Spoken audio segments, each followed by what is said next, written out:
going to be. He gets away from one tackle. Lefty's still running. Cuts back up. Lefty's still on his feet. Lefty's still on his feet. He's down the sideline. He's headed for pay there. Touchdown, Dragons! And welcome to Oneida High School as we're set for football action here on WDB. Thank you for joining us tonight as we get set for York and Oneida. This game last year, a great one, and we're expecting a good one here tonight. As joining me right, as always, Gary Hall, one half of the G-Men. And Gary, tonight, York's got Oneida.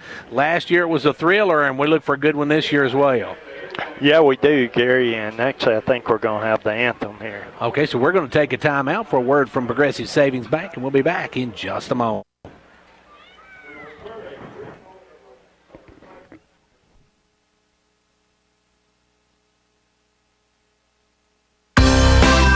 Cheer this year for all our school teams and activities. Get behind our local schools. Join the Parent Teachers Group and help improve the quality of education. Sponsor school activities. Go to a ball game, hear a concert, reach higher. Progressive Savings Bank, insured by FDIC. Everything we do, it's true. We do for you.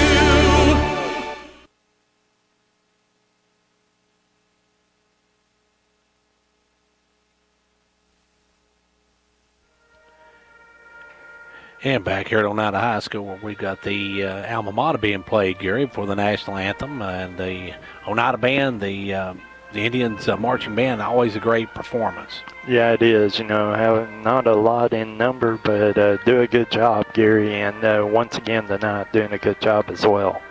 As welcome to the Progressive pregame show. We've got Oneida band playing right now.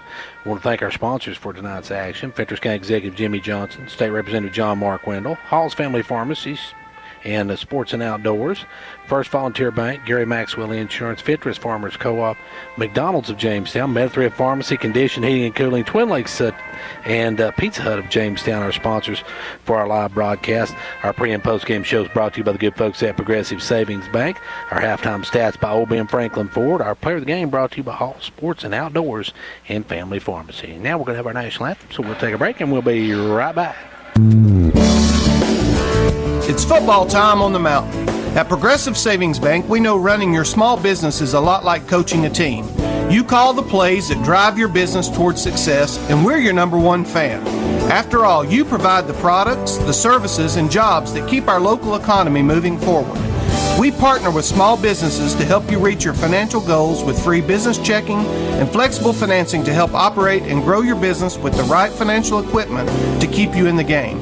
This is Mark Justice wishing our York Dragons a successful football season. We are proud once again to sponsor Dragon First Downs. Progressive Savings Bank, member FDIC, equal housing lender.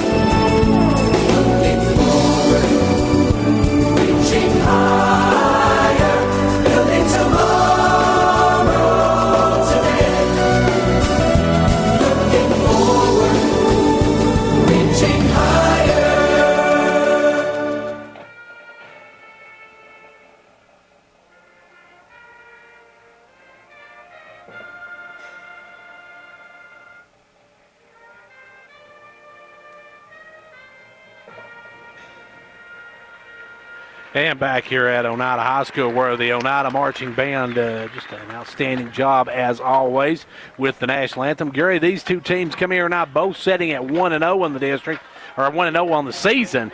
And last year, as we said, York had to come from behind to win this ball game. Yeah, they did, Gary. You know, it was really a defensive struggle, and York finally, kind of wore them out in the fourth quarter and ended up winning the game by a couple of touchdowns, I believe 21-10, if I remember right. Yeah, they actually trailed 10-7 at the half of that one. Yeah, they did, and it was a game where neither team could run the ball, and just getting traction on both sides. And York finally got the running game going a little bit in the second half, able to punch in a couple of touchdowns and take home the victory.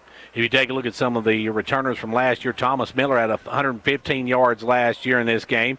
Ben Cooper had 18 yards, and Zach Gibson had 3 yards in this game last year. And for Oneida, Bryson Buttram had 80 yards and a touchdown in that one. So he had a big night, and he's back, Gary, and playing very well, as I understand.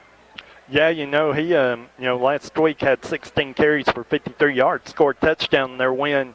4 overtimes over Oliver Springs, but he's currently playing second fiddle at tailback to Colby Morgan, the junior. Had 19 carries, 112 yards, scored 2 touchdowns last week, including a 66-yarder, Gary. So, it looks like he's the feature back, and they're going to run the ball, and they're going to try to run the ball. It didn't look like, they only attempted 6 passes last week, completed 2, had 1 interception. So, they're not going to throw the ball a lot. It's going to be a test of wills here, and which team can run the ball is going to win the game tonight. And you mentioned that, Gary. Last year, York rushed for 327 yards to Oneida's 119. Passing yards, York had none last year in this game, and Oneida had 32. So neither one of these teams was a pass team.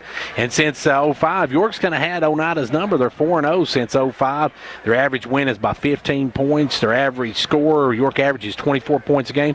They allow 9 points a game. So York got to keep that defensive pressure up like they've had in the past few years. Yeah, they do. But, the one thing that Oneida has that, maybe some of those other Oneida teams didn't have this year is they start, every starter they have on offense is a junior, and they start 9 seniors. 9 seniors, 2 juniors, and their offensive line is 4 seniors and a junior. They're experienced, and they've been in this system for 3 to 4 years now. So, they know how to run it, and they're the teams scout well now. So they've got York well scouted. They're looking for the weaknesses, and York. And when Jackson County lined up and went physical at them last week, York struggled with that a little bit, Gary. And I look for Oneida to give a heavy dose of physical football tonight. Yeah, it should be a good one here tonight, as they got a lot of size and a lot of strength. So we'll see what Oneida does here.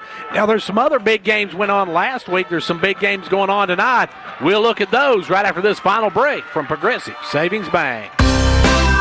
Cheer this year for all our school teams and activities. Get behind our local schools. Join the parent-teachers group and help improve the quality of education.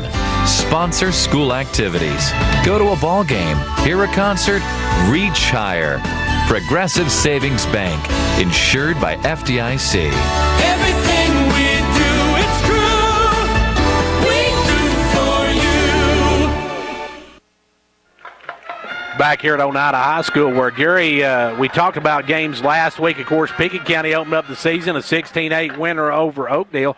They've got Sunbright tonight. If they win tonight, that'll be the first time they've ever started the season 2-0, but they're going to have to do it without Parker Gore, and that's going to be a big challenge for the Bobcats. It'll be a big game playing down at Sunbright. Chance to go 2-0 for the first time in school history. And, when you try to build a program, you build it on accomplishments, Gary. And, that would be an accomplishment for them to get a win tonight. And, of course, some other games last week, as you heard Gary mention, Oneida beat Oliver Springs 26-20 in 4 overtimes. Grace Christian all over Stone Memorial 34-6. We got them in a couple of weeks. Smith County outlasted Macon County 13-9. White County over Cannon County 17-6. And, Gary, that was a big win for White County, who we've got for homecoming. Yeah, White County had the longest losing streak in the state of Tennessee. They'd lost 23 in a row, and big win for them and their program. They've actually dropped out of region play this year, Gary. So, they've got a mixed bag for a schedule, trying to rebuild their program, get it on solid footing. The Upperman Bees, Gary, the number 5 team in Class 3A number 4 this week in the Associated Press is number 4, of course, Alcoa number 1. Upperman edged Cookeville 21-20. Livingston roll over Westmoreland 35-2. Grundy County, who we had next week, was off last week. Sequatchie County fell to South Pitt 21-7. And it was Sunbright over Red Bull and Springs 14-6. Gordonsville beat Watertown, or fell to Watertown 19-13. It was Eagleville over Huntland 19-35. Monterey beat Sales Creek 35-12. Joe Burns fell to Harpeth 17-14. And Clay County drill Monroe County, Kentucky 33-0. This week, Grundy County is hosting South Pitt. Grace Christian is at South Dole. Smith County is at Gordonsville. White County is at Cumberland County. Upperman's hosting DeKalb County. Sequatchie County hosts is Macon County. Livingston hosts Cookeville. Cannon County is hosting Warren County. Pickett County's got Sunbright at home tonight. Eagleville's hosting Cornersville. Monterey's at Lookout Valley. Sale Creek hosting Jackson County. Joe Burns at Huntland. Clay County's at Clinton County, Kentucky. And Red Bull and Springs has the night off. Well, Gary, they've had the opening coin toss. Tell us how it went.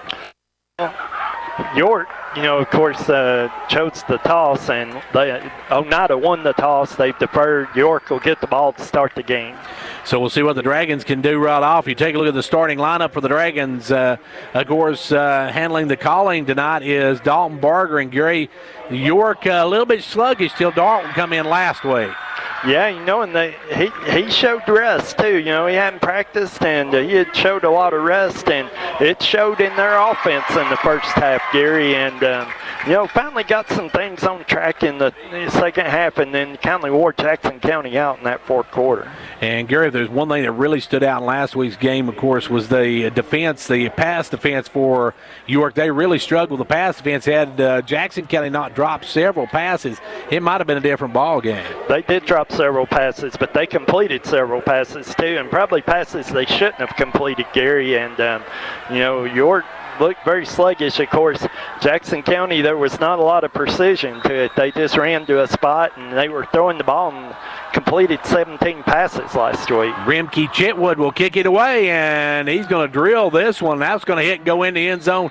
York going to take it at the 20-yard line. Gary, we've seen Rimke last year kick a couple field goals. He's got a good leg. He does, and kicked that ball over Caden Stover's head, and fortunately into the end zone for the touchback. So York's going to have it 1st and 10 on the 20. And Gary, the Indians, as we said, bring in an experienced defensive line as well, so it's going to be tough for the Dragons to run. Cooper last week had a big day just going right up the middle. Yeah, he did, and especially in that second half, they did the fullback and the wing a lot right up the middle, Gary, and got a lot of yards that way. And they're going to hand it off to Thomas Miller. He'll take it over the right side, and he'll get a couple of yards before he's dropped. Got about 4 on that one, Gary, and the ball come out. They're calling him down. Looks like a gain of about 3.5 on that one, so it'll be 2nd and 7. And Gary, last week the Dragons had a lot of yards outside. They bounced outside. Miller and Gibson both had big nights going outside last week, but this week got a little bit faster Oneida squad. Yeah, you do, and you got to run more to where the hole's supposed to be. You got to run through the gaps, Gary, and look for York to do more of that this week. Castellon on one side. Now Barger going to get quickly out to Miller. Miller's going to get away from one, and he's going to be driven down at about the 28-yard line. So York's going to have it 3rd and short, Gary, and right off the bat we see York throwing the ball tonight. Yeah, a little swing pass to Miller, who just kind of flanked out towards the sideline. That was good for about 3 yards there, Gary, so it's going to be 3rd and 3 for York. And Gary, you have to say part of that probably was the fact that Dalton hadn't played at all. He hadn't taken a snap before last week's game, and this week he looks a little more comfortable. Yeah, he does, and they will throw the ball a little more tonight. They just abandoned it last week. And this time they're going to hand it off to Big Ben, and Big Ben's going to be knocked down for about a yard loss, and the Dragons, Gary, look like they're going to send in the punt unit right off the bat. Yeah, loss of about 1 there. A good play, Byron Buthram come busting through from his linebacker spot, Gary, and met Cooper in the hole there and made the tackle. So it's 4th and 4, and York sent out the punt unit. And Trey Sexton's going to be back to receive along with the 22, Colby Morgan. As York will punt it away. Good snap. The punt's off. It's going to be a low line driver taken right at the 35-yard line, and that one's Sexton on the return. Sexton's got a lane, and he's going to be finally knocked down. But we're going to have a flag back at about the 45-yard line, Gary, and I believe that's going to be a hole. No, it's not. Actually, they've got new rules this year, and one of them is that you can't block an unsuspecting player. And number 15 for York, Caden Stover, got his clock cleaned by I believe it's number 20 for Oneida. I am not sure of the number, but they're going to call personal foul here, so and it'll be a 15-yard penalty. But that'll come from about the 40-yard line, so it's going to back it up. Yeah, it comes from the 43, so it's going to back it all the way up to the Oneida 42-yard line. So that's a big penalty. So York got a big break on that. It was a good return by Sexton. Trey Sexton set that one up well and had a good return on it, but he's going to be backed up, and it's going to be for the Oneida Indians at their own 42-yard line. That is a point of emphasis this year in all college and high school both. You can't block a guy that's unsuspecting, and Caden never saw him coming. And so now back in the shotgun goes the quarterback, Hamilton. Hamilton takes the snap, going to hand it off number 22, come over the left side. He gets around one tackle, gets ran out of bounds at about the 49-yard line, just shy of the 50, Gary. And that was a nifty move that time by Morgan. Yeah, actually, they're going to move him out right at the 50-yard line. It's going to be about an 8-yard gain, 2nd and 2. And right away, we saw some good blocking, Gary, and saw York miss a couple of tackles. Thomas Miller amongst them probably could have held him to about a 5-yard gain instead of 8. So now it's Morgan in the backfield along with Hamilton. Got 2 to the left, 1 to the right. Hamilton takes the snap, fakes out, keeps it himself, goes straight ahead. He allowed the first down as he picks up about 3 and gets into Dragon territory at the 48-yard line. Yeah, they're marking him just inside the 48, so it'll be a first down for Oneida. That was just a quarterback keeper that time. Dove it off the left side in behind the guard and the tackle, able to get about just a nudge over 2 yards in the first down. So it's going to be 1st and 10 for the Indians inside Dragon territory at the 48-yard line. They'll split out 2 to the left, 1 to the right, as in the backfield is Morgan. In the shotgun, they'll snap it off, hand it. No, it's going to be Morgan again over the right side this time. Morgan going to pick up a couple of yards before he's brought down, Gary. It looks like Big Ben Cooper there waiting on him. Yeah, Ben met him in the hole there, and they wrapped him up. A gain of about 2 on that one. So, a good job by York to plug the hole that time. They tried the same play they did on first down and didn't let him get and plug the hole to where you couldn't go through it. So 2nd and long now for the Indians. Back in the shotgun goes Hamilton. Hamilton gets a snap, hands it off. That one's going to be wrapped up and dropped right there. Maybe got a yard or a part of a yard, Gary. Not even quite a yard on that one. No gain on that one, really, Gary. So it's going to be third and about 8 here, 7.5 to 8 yards. And, Oneida in their first long yardage situation of the night. We'll see what they do here as they've got it 3rd and long now for the Indians. York needing to stop here to get this ball back. They punted on their first, went 3 and out. Good job by York. Fill the lanes here, making tackles, Gary. And now they'll take the snap, dropping back. Hamilton's getting a big rush, and he's going to get off, but gets the pass off, and it's going to be caught right about the 40-yard line. Going to be short of the first down, Gary, but it's going to be 4th and 2, and this is pretty much 4-down territory for the Indians. I don't see them punting here. No, it's 4th and 2, and that was a nice play. Got it out in the flat, gave your receiver an opportunity to make a play. He made about 5 yards, couldn't make any more, but 4th and 2, and you're right, it's 4-down territory. They're going to be going here. The Indians will come up with a 4th and 2, sitting on their own 40-yard line. First possession for Oneida. And they'll take the snap. They'll hand it off up the middle, and there goes Morgan's going to get the first down and more as he gets right to the 35-yard line. And it's going to be 1st and 10 Indians, and Gary, the Indians moving it down the field. Yeah, they just ran that over the right side, over their right guard and tackle, and Morgan with a full head of steam, just able to blow through for about a 5-yard gain. So now it's going to be 1st and 10 Indians at the 35-yard line of York. Now in the ball game comes Buttram. They'll put Buttram in for the first time. He'll hand the snap. They'll hand it off to Buttram. He'll jump a couple players and dive forward for about 5. And, Gary, we remember that from last year. He did that a couple times against York last season. Yeah, he is looking to hit the hole, Gary, and he ran right through the hole. It was blocked.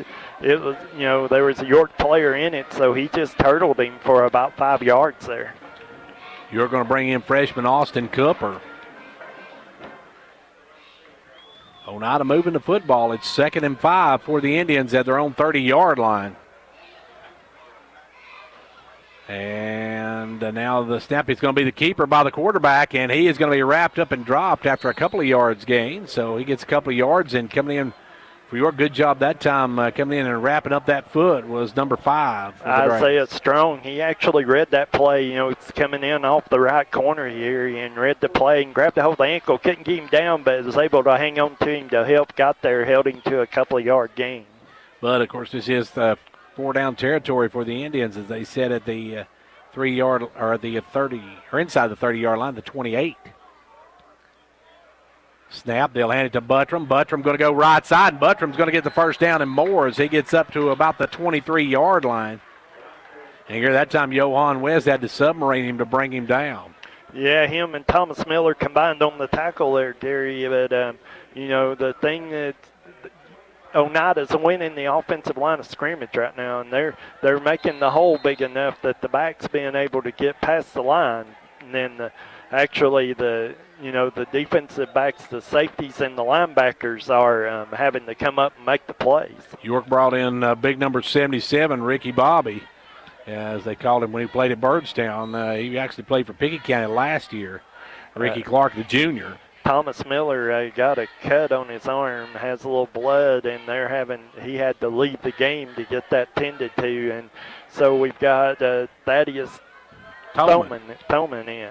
And this time it's going to be a keeper by the quarterback. He is hit immediately. Good job that time by Johan West to come up and make the stick as Johan and also number 62 for the Dragons.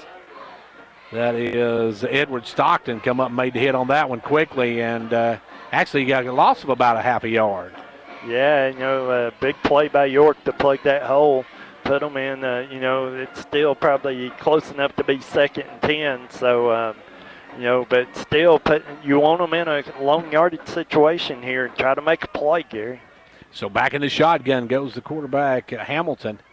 Hamilton gets the snap. He's going to pitch it over to Morgan. Morgan spins away from a tackle and gets a yard out of that. And, Gary, that should have been about a 3-yard loss, but it's about a yard gain. Yeah, you had Isaiah Strong and Aaron Talent both there, and he spun, done that classic spin move, was able to spin out of the hands of both of them, Gary, and actually made positive yardage out of a play. Should have lost 3 or 4 there. He actually got back to the original line of scrimmage, so now it's 3rd and long. But now they do have a good field goal kicker, and Rimke Chitwood. Yeah, he made a couple of long field goals here last year, but I'm sure they're not thinking about field goal, and York wanting to hold them right here. And Oneida wants a timeout to talk about it, so we'll take a break with them, and after we tell you no score, we got 3:54 to go in the first. Like a great sports team needs a great captain to lead them, a county needs a great executive to move it forward. And Fentress County has it in Jimmy Johnson.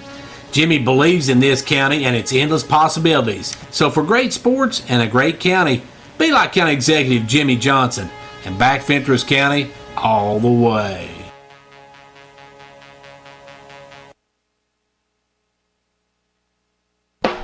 Whether you're competing on the athletic field or working hard in the classroom, remember you have the support of First Volunteer Bank, the bank with personality. We're behind you 100% of the way. Good luck to all the area teams. Play tough and play fair. And remember, when it comes to helping you with your banking needs, we're First Volunteer Bank, the bank with personality. Member FDIC, Equal Housing Lender. And now over and over. It's First Volunteer for you. Hamilton, almost picked off. Hamilton, Gary, stepped back to pass, and Isaiah Strong hit him, and Johan West almost had a pick 6. It hit him right in the hands, Gary. York brought the blitz off the corner off the right side, and I don't know that the quarterback for Oneida, Hamilton, ever saw him, Gary, and he hit him right in the back and went right to Johan West. He just dropped it. Should have been an interception. And Johan had nothing but green ahead of him as well. May have had one guy to beat, and but there was a whole lot of green out there. So now it's going to be 4th and 10 for the Indians. They're going to go for it on 4th down. They'll drop back. Quarterback looking, he's got a man out there. Gets the reception at the 20-yard line, and that's going to be nowhere close enough for a first down. So York will get it back, Gary. So York's defense stiffens and holds them up and gets the ball right back. Yeah, that pass completed to Hunter Bernhardt, one of the tight ends, for about 3 yards. He got a couple more out of it, but Johan West there to make the tackle and holding short, so York going to take over here. Now the Dragons got to move the football, Gary. They went 3 and out last time, so we'll see what they do here. York's got to get some more precise blocking on the line, Gary. The holes have got to open. You got to give your backs a chance to get through that first line here. So it's really on the York offensive line to make a play here. Barger going to hand it off up the middle, and Cooper really went nowhere on that one, Gary. He may have got back to the line of scrimmage, not more than that. No, they're going to give him maybe a yard. No, they're not giving him nothing, Gary. So 2nd and 10, and that defensive line for Oneida's stiffened up there, and just they tried to give the quick hitter to Cooper right up the middle, and they were there to meet him. So Cooper, nothing on that one. It's going to be 2nd and 10 for the Dragons. Barger under center. Got a man in motion. He's going to take it this time over the right side. I believe that's Castellone with the carry. So Nathaniel Castellone's first carry. And no, Gary, that was actually being Cooper again on the carry. Got about 3 yards out of that one. So it's going to bring up a 3rd and long for the Dragons. And Gary, they've just not found any offense yet at all. No, they haven't. And, notice they're switching in some linemen, trying to find a combination that works for them, Gary. Right now, York's offense is as stale as a week-old Wonder Bread at this point. As up will come Barger with Cooper in the backfield. Got a man in motion.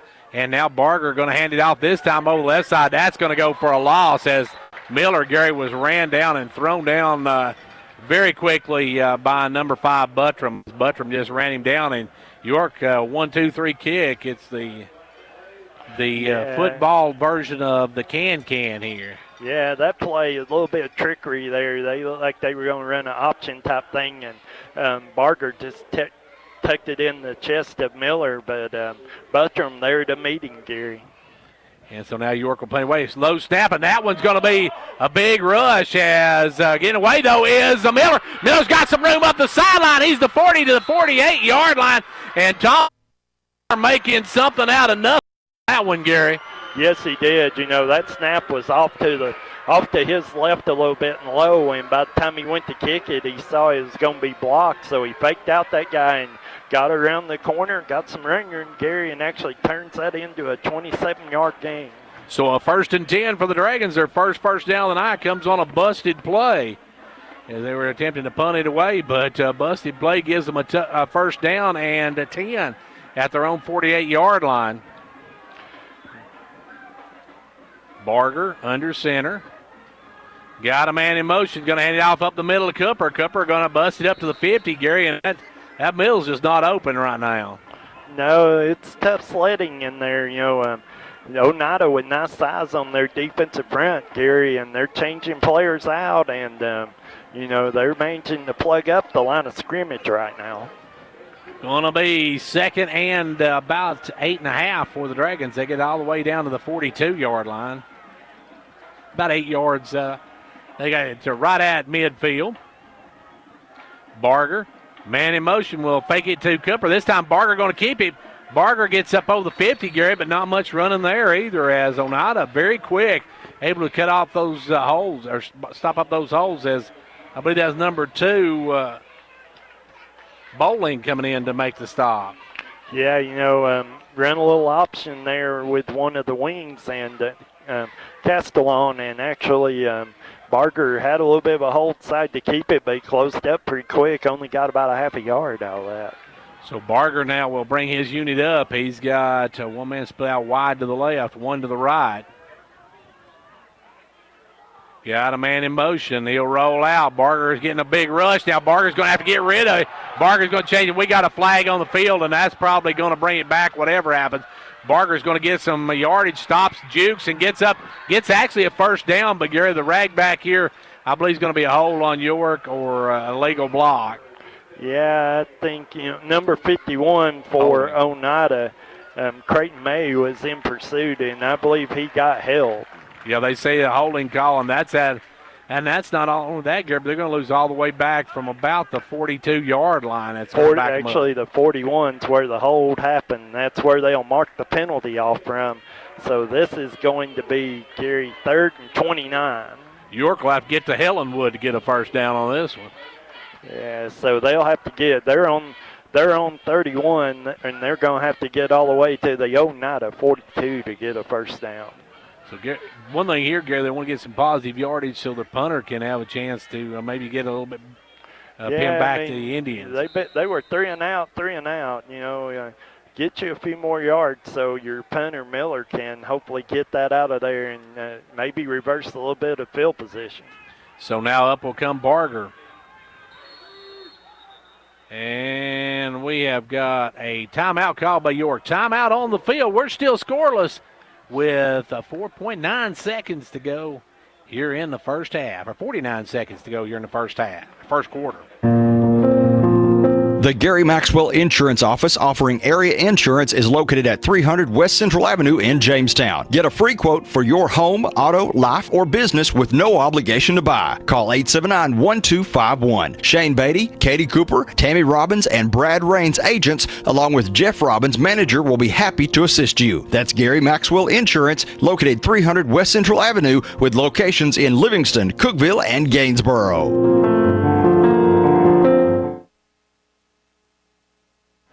Back here with Gary, I'm not sure if that's 49 seconds or 4.9 seconds, but either way, it's probably going to be the last play of the first quarter. Yeah, it with the 40-second clock now, it probably, you think you wouldn't have to run another play. You might have to, just depending, but either way, York's in a hole here, 3rd and 27 from the 31-yard line, and had to call a timeout. That's probably not the time you want to call timeout, Gary. So now it's going to be York coming up by Barger, and not a lot of 27-yard plays in York's playbook.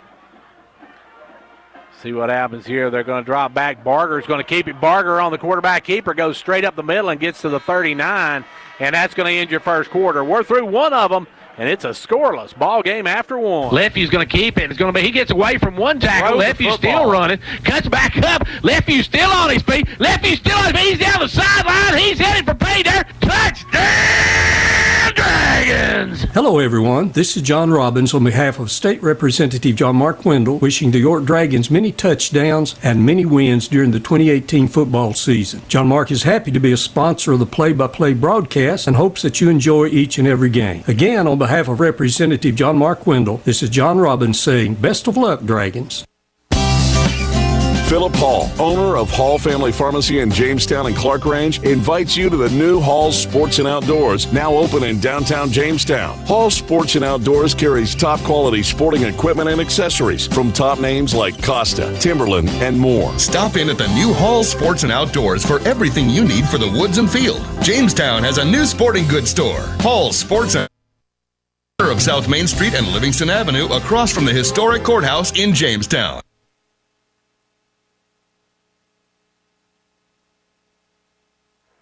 And back here where York's getting ready to punt it away as this is 4th down and long. They'll get the punt off. That's a good one from Miller. Goes all the way down to the 21-yard line. And the Indians' number 1, Sexton with it again, trying to get outside. Bounce outside, but it is dropped at the 31-yard line. So good job by the Dragons. Gary, that first quarter we saw York with only 1 first down to Oneida's 3. York rushed for 42 yards, Oneida 29, and as far as 10 for 45 plays for York, 13 for 38 for Oneida. Yeah, not a lot of great offense out of either team. The big play being the run on the punt, that really wasn't a fake. It was going to be blocked. Miller able to get 27 yards on that one, and that's the big play of the first quarter. And Oneida moved the football their first possession. They've got it again now. As it will be up the middle going is number 22. That is Morgan on the carry, and got about 7 yards on that one, Gary. 8 yards. Good run by him on first down. Got Oneida in second and short yardage. So Morgan with the big carry makes it second and short at the 40-yard line. They're at the 40-yard line. Now Oneida moved the ball, Gary, till they got down to the red zone, and then they kind of stalled last time, so we'll see what they do here. Yeah, they did. You know, they're lining up. They've got two tight ends on each side, one on each side, and they're running off their tackles and doing that pretty effectively. This time they're going to hand it off to Morgan again. He's going to be stopped right at the line of scrimmage. And, Gary, that time you can see York cheating in on that one. That wasn't Morgan. That was number 20, I think, on that carry. That was Boyett. Yeah, on that carry. Didn't get no yardage. So Boyett on the carry, the fullback. Going to make it 3rd and short. It will be Hamilton in the shotgun. Hamilton takes the snap, hands it off to Buttram. Buttram burns it over the right side up to the 50-yard line. 1st and 10 Indians. Nice run off a right tackle. Got some open space, and it was 7 or 8 yards before York collapsed on him, and gain of 9 on that one, moves it out to the 49-yard line. More importantly, gives Oneida a first down. And a personal foul on the end of it, Gary, is going to give Oneida another 15. Yeah, that's not smart football out of York there. You got to keep your composure, and the personal fouls make extra 15 yards. This moves it all the way down to the York 36-yard line. So it's going to be 1st and 10 for the Indians at the 36. It's a warm night, Gary, and one thing I've noticed, Oneida's constantly shuffling linemen in and out 2 at a time and trying to keep guys fresh, and that's how they got beat by York last year. They kind of ran out of steam on their line. And now we got some movement by one of the Indians, so that's going to be a false start. So York finally gets a penalty go their way. Yeah, that'll be 5 yards, make it 2nd and 15 for Oneida, and York needs to get them in a couple of long yardage situations. They haven't been good in long yardage tonight, especially, when they've tried to pass out that. So we'll see what Oneida does now as they come up. It'll be in the shotgun Hamilton. Hamilton gets the snap, hands it off to the big guy again, Bertram, and Bertram just lowers his head and runs into a Dragon player, gets up to the 35, Gary. So he got that yardage and a yard back. Yeah, he met White Hawks about 5-6 yards down the field, and White done a good job of getting him to the ground, Gary, or he had a lot more running room. So now it's going to be 2nd and 9 for the Indians. And Oneida moving the football again. They moved on their first possession, stalled when they got in the red zone. As now it will be handed off this time to Buttram again, and Buttram going straight ahead gets about a yard this time, Gary. Good defense by the Dragons. Yeah, he got about 1, and good job. They're feeding him pretty steadily. They're trying to wear York down a little bit here, and he's had a couple of big runs, but York doing a good job there of plugging up the hole, making the tackle, gain about a little over 1. So now it's going to be 3rd and long for the Indians, and the Dragons, Gary, need to stiffen here as the Indians on the move again. Yeah, they've got 4 wides here, but watch the back out of the backfield. They might roll him into the right flat here and try to complete a pass. And no, it's going to be a keeper by the quarterback, and he's got some running room. He's heading to the left side, got a block out in front of him, got one man to beat. He's in the end zone for a touchdown, Indians. They faked the swing pass, Gary, and he just turned it up the field, had open field. Jonah Durham had a chance to tackle him, took a real bad angle and never had a chance. He just ran it into the corner of the end zone for the touchdown. So the Indians go up early 6-0 now as we have 8:30 left to go here in quarter number 2. Headed toward halftime, and the Indians, Chitwood will come in to kick the extra point. Remke Chitwood in. The snap is down. It gets away, and York's going to get back quickly as the quarterback will throw it out there. He's got a man wide open. He dropped it. Oh, and the Indians had a 2-point conversion drop there, Gary, as that was a busted play by the Indians that they almost made big-time play out of. Yeah, they did. Actually, number 33, the tight end, and that is Hunter Barnhart, actually had broken wide open the back of the end zone, and they had it for the 2 points. He drops it, though, and it's 6-0. 8:30 left to go here in the quarter, and it's a 6-0 lead for Oneida. Fentress Farmers Co-op, happy to be a proud sponsor of York Dragon football. We wish you a winning season. Every game is a success when you have played your best.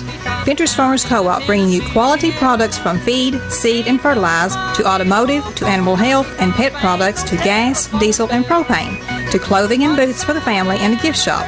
All this and much more at Fentress Farmers Co-op, 1219 Old Highway 127 South, Jamestown. Go Dragons! And Oneida will kick it off. Gary, back is Hawks and Stover. Stover good on the returns. The young man has been pretty decent return man for the Dragons. Yeah, he has. You know, you go back to the Oneida touchdown, though. They had to play. York kindly had it sniffed out a little bit. You know, the little swing pass to Morgan. They had well defended. The quarterback fakes it and takes off up the field, you know, wide open running, and was able to walk right into the end zone. Hamilton with the touchdown run. And the ball falls off the tee, so it will be a reset. And, Gary, that can be big. Those missed extra points can be big in this ball game. It can be, you know, and that would have been huge. They get the 2-point conversion there, but, you know, squandered that chance. And the kick's going to go toward Hawks, and Hawks takes it at the 8-yard line, wide up the left side, spins away from one and gets up to the 27, and Gary, York just hasn't had the good field position all night. No, they haven't. Good kickoff, and, you know, a little bit of took a little time to build that return, Gary, so Hawks not really much of a running lane. Did get out to the 27-yard line where York takes over. York going to have to get the power football going here, Gary. Open the holes and get a sustained drive together. 8:22 left to go here in the first half, and the Dragons trail it 6-0. York having trouble getting their offense started. Their biggest play of the night was a busted punt.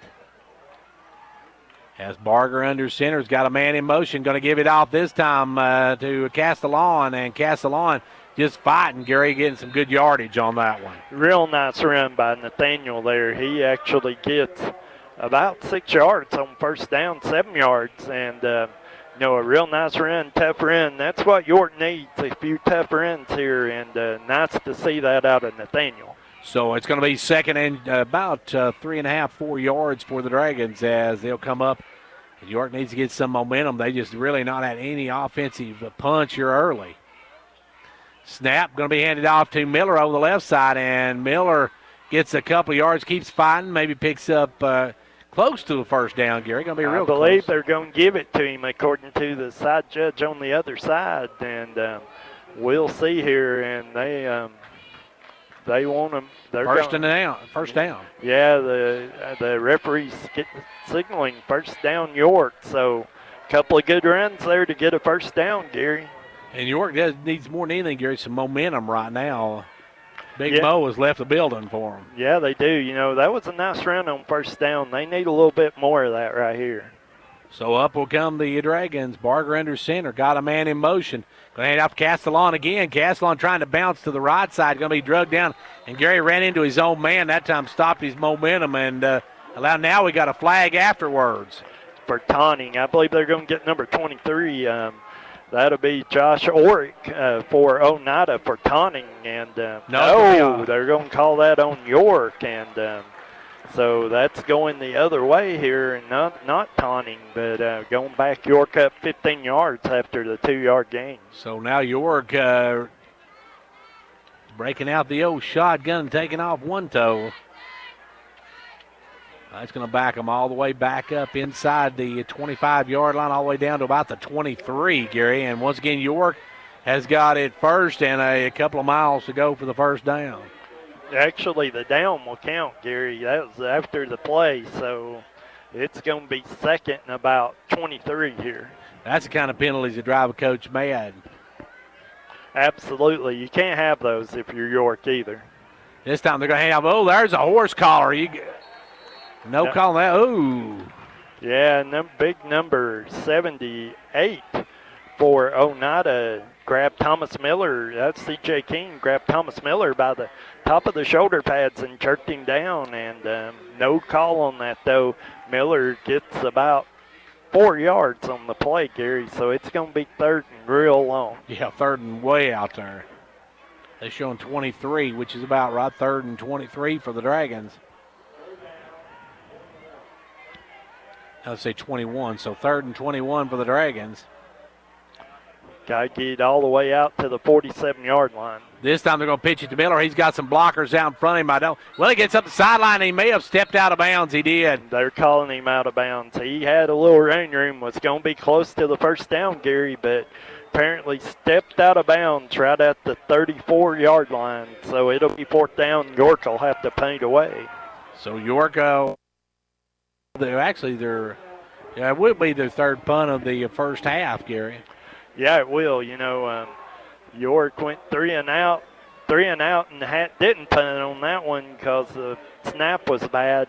He ended up having to paint away, and now after about 6 plays, going to have to paint away here, Gary. And the good snap, the punt is off, and that's a line driver going to drive back the receiver to the 20-yard line. That's make that 22 on the carry as Morgan gets it up to the 35-yard line on the return. It's 1st and 10 for the Indians. Yeah, York, those are long punts, but they're low-line drives and giving Oneida a little bit of a chance to set up a return, and Morgan able to return that one for about 15 yards, move it out to the 36-yard line. And we've got 5:55 left to go here in quarter number 2 and a 6-0 Oneida lead. Oneida with the football, Gary, and we'll see what they do here. They've been able to march the ball pretty effectively. Yeah, they have. They've controlled time of possession here, Gary, and have moved the ball at times when York's been able to give them a little bit of long yardage when they struggled a little. And they're going to hand it off to Morgan over the right side. Morgan going to get a couple of yards before he's brought down. Good job there by the Dragons, number 54. That's Talon on the stop. Got about 3 on that one, Gary, so it'll be 2nd and 7 for Oneida. And York really needs to stop here before halftime, Gary. You don't want to go in 2 scores down at the half. No, you don't. And, Oneida gets the ball to start the second half. So this is a big defensive series for York. Back in the shotguns, Hamilton. York's getting ready to come hard, and they do, and they get it trip up Morgan right at the 40. Yeah, just barely got it over the 40. We got an Oneida player down here, so it's going to be 3rd and about 6.5 for York. And we got an Oneida player down. He's grabbing that knee, Gary, and that's not a good sign. So we're going to take a quick timeout while they check on him, and we'll be back in a moment. If you're from the South, people make assumptions, like that you wake up at dawn to blast country music in your pickup truck. En route to McDonald's for delicious buttermilk crispy chicken. Well, that last one's true. Embrace the Southern stereotype and wake up with new buttermilk crispy chicken McGriddles. Warm griddle cakes with the sweet taste of maple and all white meat chicken for only $3. Or get a buttermilk crispy chicken biscuit for $3. Only at McDonald's. Price and participation may vary. Cannot be combined with any other offer or combo meal.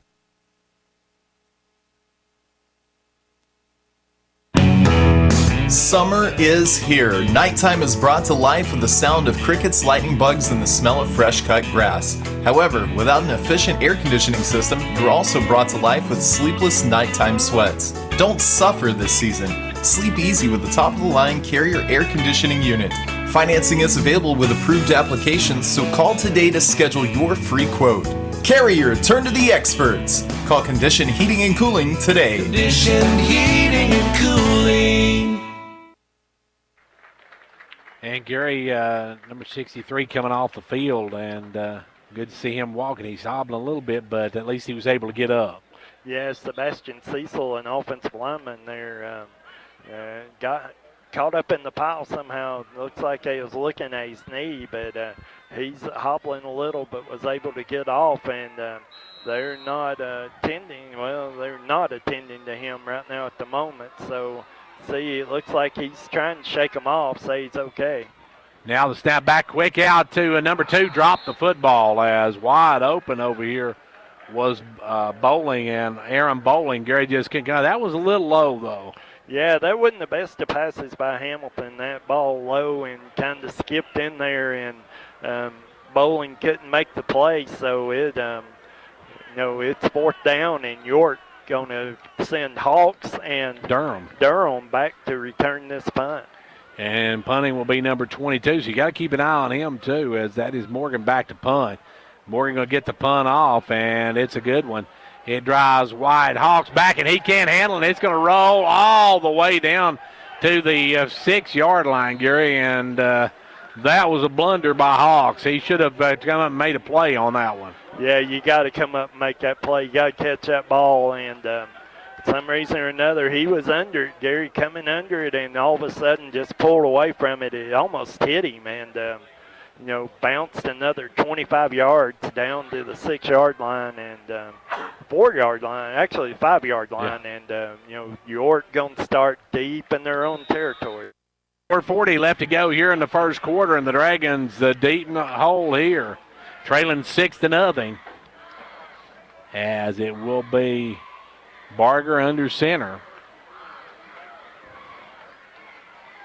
Barger got a man in motion. Takes it himself straight up the middle, and Barger going to get a couple of yards, Gary. And actually, that was Ben Cooper on the handoff, and Cooper got a couple up the middle, and going to be about second and saying about 8, actually 7. Looks like they may give him 3 on that, so it'll be 2nd and 7. And the good thing about that, Gary, too, one thing you don't want to do, you don't want Barger carrying the ball a lot. He's coming off that injury. You don't want him hurt. No, and he faked that run and got out of there pretty quick. We've seen him. I think he's only ran the ball 1 time tonight so far, and actually he's ran twice, I think, and twice for about 5 yards, 5 or 6 yards. Now man in motion. They're going to pitch it out this time to the outside. It's Castellon up over the 10, right over the 10-yard line. Gets a few yards, Gary, but it's still going to be a 3rd down and long for the Dragons. Yeah, he moved it out over the 10. It'll be about 3rd and about 4.5, 5 yards. About 5 yards for York here. A gain of a couple by Castellon. He just couldn't get around the corner, couldn't beat the last guy, Gary, and make the tackle. York in a 3rd and medium range opportunity again. So 3rd and 5 for the Dragons. They'll come up. Under center goes Barger. Got a man in motion. Fakes, hands it off up the middle, and that went nowhere, Gary. They stacked Cooper up for a loss of about a half a yard. Yeah, and, there were 3 Oneida orange shirts there led by Caden Litton, who actually made the tackle on Cooper, loss of about a yard. So York, for the 4th time tonight, will get into punt formation. Yeah, York's had more kicks than a Rockette at this point. As we're down to 2:45 left to go here in quarter number 2, headed toward halftime. Snap back, good punt, but a line driver. This one's going to drive Morgan back to the 45. Morgan going to bring it into Dragon territory, still on his feet, and he's finally brought down, but a flag back behind Gary. Now, probably a block in the back. It looked like they're going to whistle a block in the back on that one. Yeah, 2 flags came in from 2 different directions. Almost assured it'll be a block in the back right there. Moved the ball all the way down to the York 36-yard line, so they'll back that up at least 10, and Oneida will start from the 46-yard line.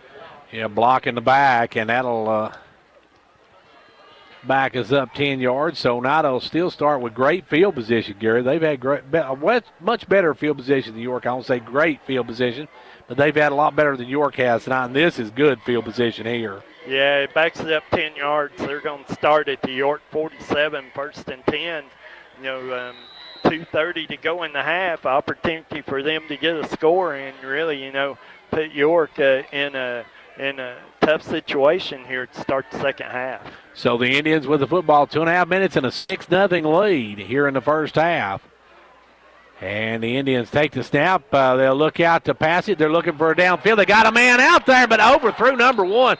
Gary, number 1, that was Trey Sexton, and he had broken wide open. He had beaten Jonah Durham down the sideline, Gary, and was wide open by about 6-7 yards.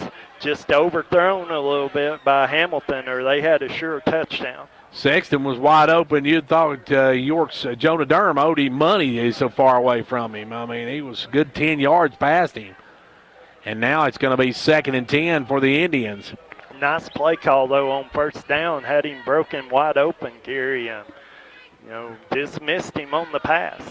This time they'll hand it to Buttram. Buttram burning it over the right side, and Gary Buttram just bulling his way for that one. Yeah, it looks like they're going to mark him about the 43-yard line. That'll be a gain of 4, so it'll be 3rd and 6 for Oneida here. And with 2 minutes and 9 seconds left to go here in the quarter. And that's something you mentioned earlier, Gary. Oneida does have the football to start the second half. They do. They won the toss deferred, so they'll get the kickoff to start the second half. And, big 3rd down for York here. You got to make a stop. Got to put them in a negative situation here, so hopefully they punt the football away to you. So back in the shotgun goes Hamilton. Takes the snap. Hamilton getting the rush. Throws it out there. Got him out there. Good hit there by Miller just as the ball got there, and he drops it, Gary, and that's going to bring up a 4th down for the Indians. Do you go for it if you're the coach here with $1:34 to go here in the quarter? I kind of thought you might. I mean, it's out near midfield, but your defense has held York to nothing tonight. So, it's a good opportunity for you to do something. Instead, they're going to line up and paint away here. And 94 seconds to go, or at least they're showing punt, as back in the shotgun is Morgan, or back in the punt position is Morgan at the 45. His own 45. He will punt it away, and he's going to send this one up. And York doesn't even have anybody back to receive this one. It's going to roll all the way down to the 3-yard line. So, yeah, York was playing punt safe, but protecting against the fake, and Oneida got the punt off, and it rolls all the way down to the 3-yard line, Gary. A nice punt by Oneida, and York starting deep in their own territory again. And Oneida still has a couple of timeouts, Gary. They used one earlier, so they still got a couple of timeouts. They do, and can stop the clock a couple of times here. If York doesn't gain any yards, they could get the ball back. Maybe, somewhere in the neighborhood of 20, 25 seconds to go in the half.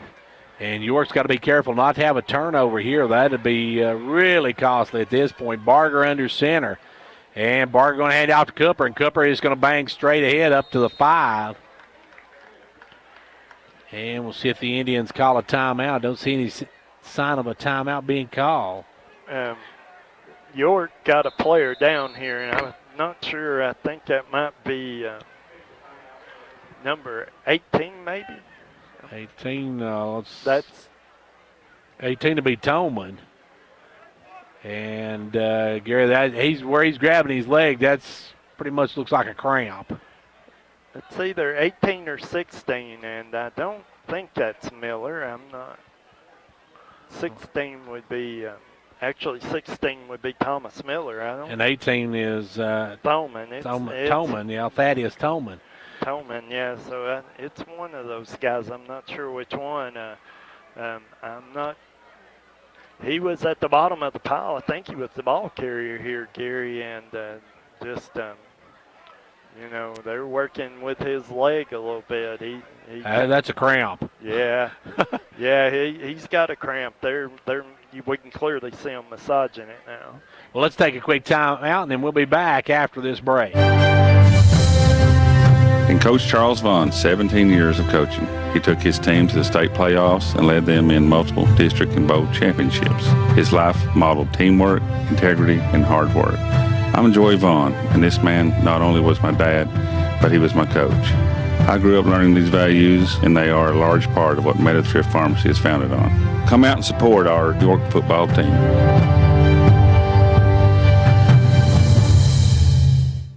And that was Thomas Miller, Gary, number 16, that was down with that leg cramp, but he's ran off the field, so it looks like he's okay. And York now, though that stopped the clock for the Indians, now you have to really think they might go and use those 2 timeouts. Now they're going to start it back up, though. We're down under a minute. As the snap, they're going to hand it off to Cooper, and Cooper this time goes straight ahead, gets up over the 10 to about. That was actually Castellon. Castellon on the carry, yeah. Castellon. Nathaniel Castellon with a good run off the left tackle. Gary got about 5 or 6 yards there and moved the ball out of the shadow of the goalpost. And with 50.2 seconds left to go here in the first half of play, it's going to be 3rd and short. So the Dragons, Gary, if they can't break something big, just need to run this clock out.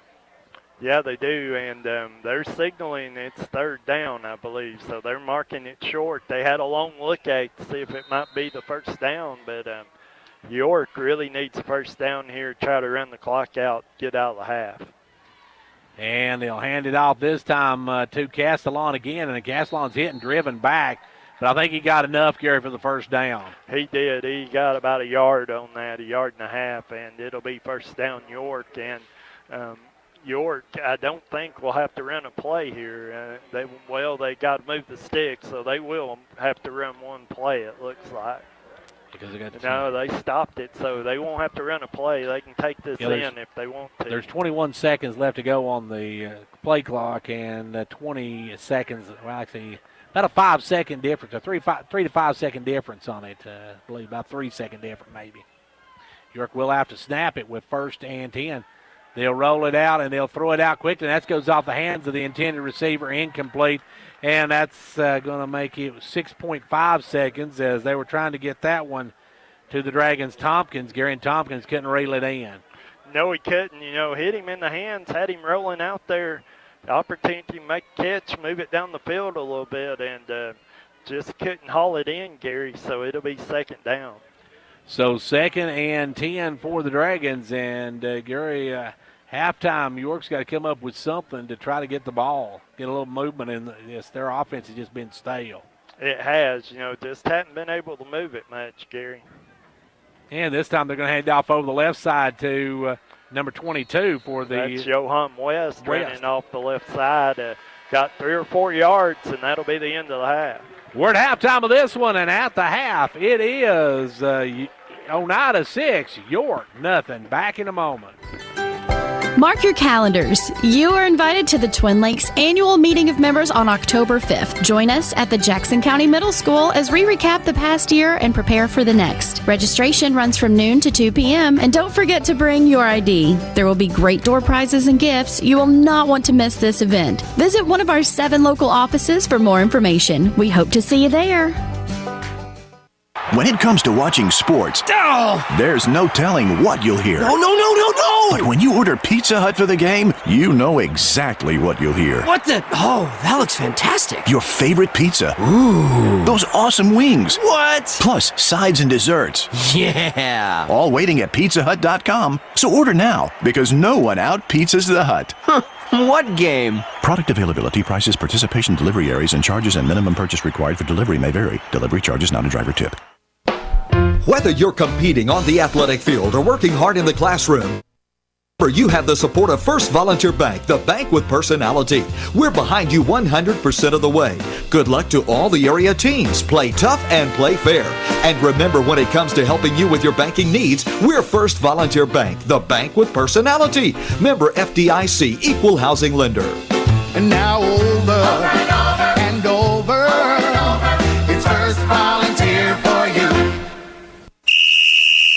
Like a great sports team needs a great captain to lead them, a county needs a great executive to move it forward. And Fentress County has it in Jimmy Johnson. Jimmy believes in this county and its endless possibilities. So for great sports and a great county, be like County Executive Jimmy Johnson and back Fentress County all the way.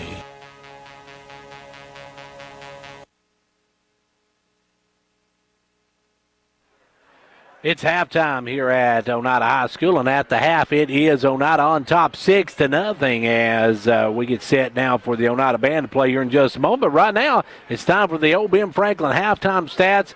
Folks, do you know where Fords are cheaper at?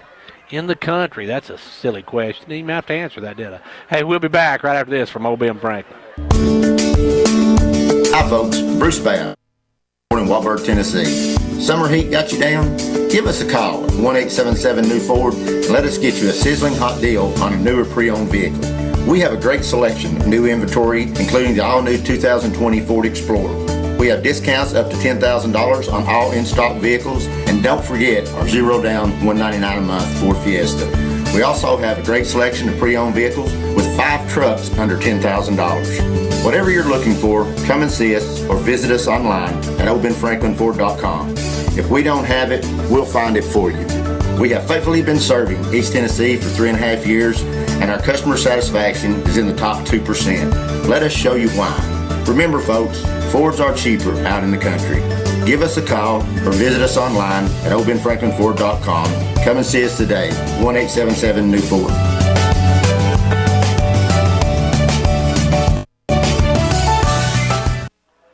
And back here at halftime where Oneida has a 6-0 lead in this one. And Gary, take a look at the first half stats. Well, of course, the big stat is York trails it at halftime 6-0, Gary.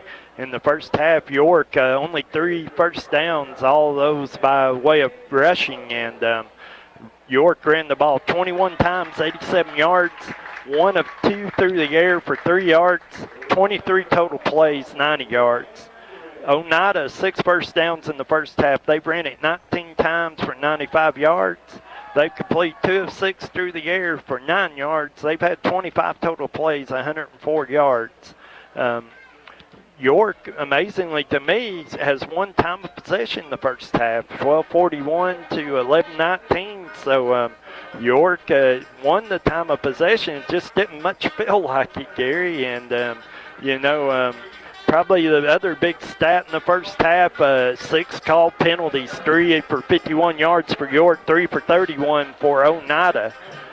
Individually in the first half, York led in rushing by Thomas Miller, 7 carries, 45 yards. Nathaniel Castellone had 5 carries for 20 yards. Ben Cooper, 6 carries for 8. Dalton Barger, 2 carries for 8 yards. Barger through the air is 1 of 2 for 3 yards. He completed that one to Thomas Miller. For Oneida, they're led in rushing the first half by Jacob Hamilton, 4 carries, 36 yards. Bryson Buttram, 6 carries, 31 yards. Colby Morgan, 8 carries for 28 yards. And Colby Boyett, 1 carry for no yards. Hamilton, 2 of 6 through the air for 9 yards. Complete both of those to Hunter Barnhart. For York in the first half, they were led in tackles by Johan West with 5, Zach Gibson with 5. Scoring play, of course, was Jacob Hamilton, the 33-yard run. The Trace Sexton pass failed. It was at 3:17 of the first half, 6 plays, 68 yards, and it's Oneida 6-0 at the half. If you look at these stats, though, Gary, pretty much you could say you would imagine this would be a 6-0 ball game. It just seems like Oneida has been moving the ball much better than York, but they only have 95 yards rushing to York's 87. And their total offense, York has 90 yards. They have 114. So that would sound like stats of a 6-0 ball game here at the half. Yeah, both teams combined for 194 yards. If you take that into consideration, York ran for 405 yards last week. So they're not looking at 405 yards combined right now. It has been a defensive ball game. Been controlled a lot on the line of scrimmage, but seems like Oneida's had some bigger plays than York. York has been, not broken for the most part. The one play, they had them 3rd and 12, Gary, and they had to play red. It was going to be a little screen or flare pass to the back out of the backfield. They had 2 receivers over there to block. The quarterback recognized it, faked the pass, and hauled it down, ran for a 33-yard touchdown. Wouldn't have got that. York took a couple of bad angles on the tackle and allowed him to get in the end zone. And, Gary, if you look at this so far, York has had terrible field position. They have not had good field position all night. The one big play was that busted punt, which had they not busted that punt, it would have been a block punt if he had tried to punt it, because Oneida had a couple of kids right on top of him. And that's their big play, but York has been deep in their own territory. Oneida's had some good field position. They have. They haven't capitalized on it. York has a big offensive line that has some experience. I mean, they're breaking in some new kids on the offensive line, Gary, but they have got to sustain a drive. They've got to open some holes for the backs. York's bread and butter play is the fullback gut, to Cooper running right up the middle, and he doesn't have anywhere to run right now. And York has got to open holes if they're going to win this game. And Oneida, Gary, had been able to stop York last week against Jackson game. If you remember, in the second half, they started bouncing the ball out to the outside. Miller got some big yards going outside. Zach Gibson, who we've not seen tonight, I'm not sure what about that, but we've not seen Zach Gibson. But they had some big runs on the outside last week. They did, and this Oneida defense is a lot faster in Jackson County, though, and York's not going to be able to get the corner every time. They're not going to be able to run outside like they did last week. You have to open the holes, and you have to run through the gaps, Gary, and York's not been able to do that in the first half. Well, we'll see if York can right the ship. Oneida will get the football when we start back underway. We're at halftime of this one, and at the half, it's 6-0 Oneida. Our halftime stats brought to you by the guys at Old Ben Franklin Ford. Fords are just cheaper in the country, folks. Hi, folks. Bruce Babb, Old Ben Franklin Ford in Walberg, Tennessee. Summer heat got you down? Give us a call at 1-877-NEW-FORD and let us get you a sizzling hot deal on a newer pre-owned vehicle. We have a great selection of new inventory, including the all-new 2020 Ford Explorer. We have discounts up to $10,000 on all in-stock vehicles, and don't forget our zero-down, $199 a month Ford Fiesta. We also have a great selection of pre-owned vehicles with 5 trucks under $10,000. Whatever you're looking for, come and see us or visit us online at oldbenfranklinford.com. If we don't have it, we'll find it for you. We have faithfully been serving East Tennessee for 3.5 years, and our customer satisfaction is in the top 2%. Let us show you why. Remember, folks, Fords are cheaper out in the country. Give us a call or visit us online at oldbenfranklinford.com. Come and see us today, 1-877-NEW-FORD.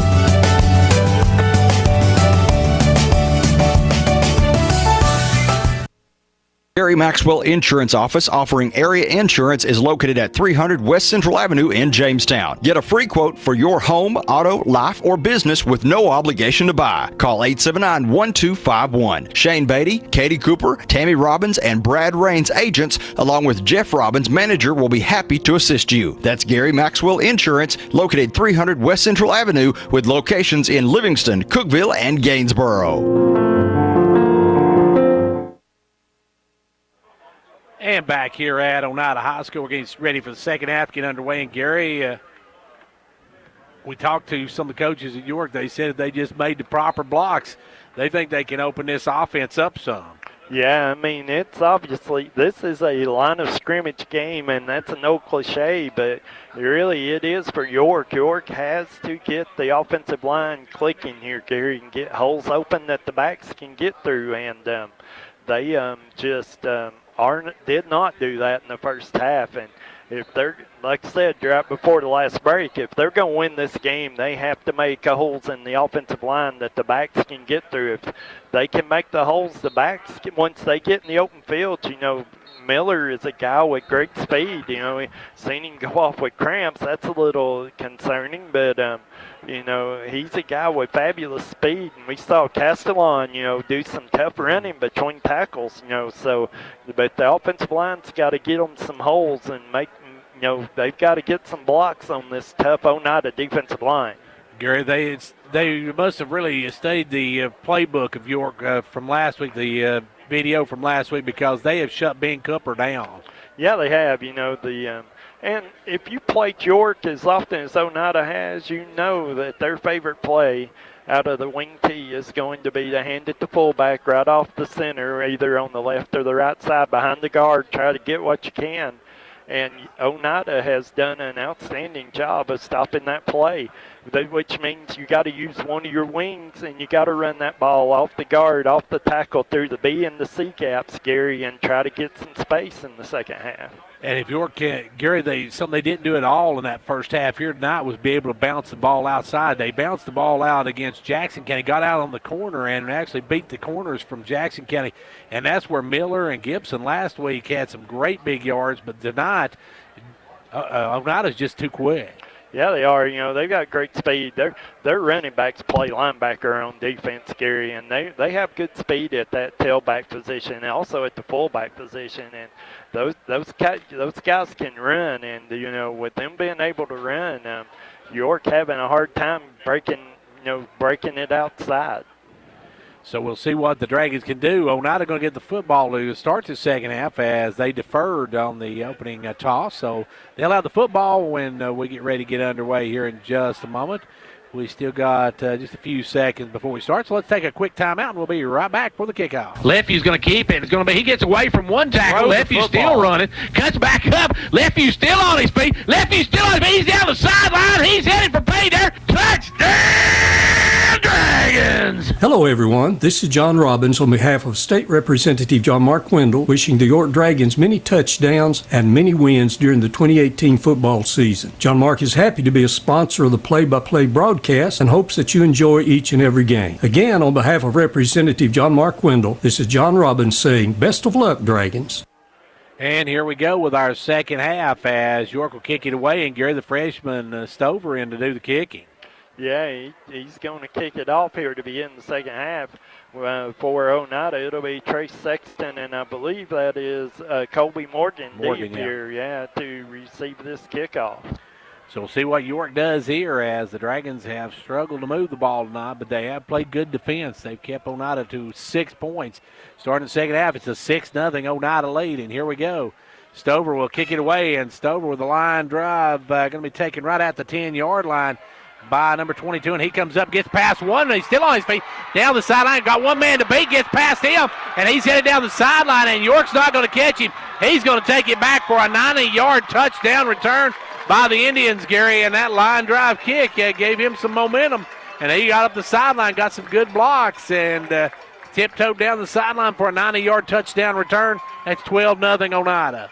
Yeah, and that was a low line drive kick, allowed Oneida a chance to set up the return, which they did up the left sideline.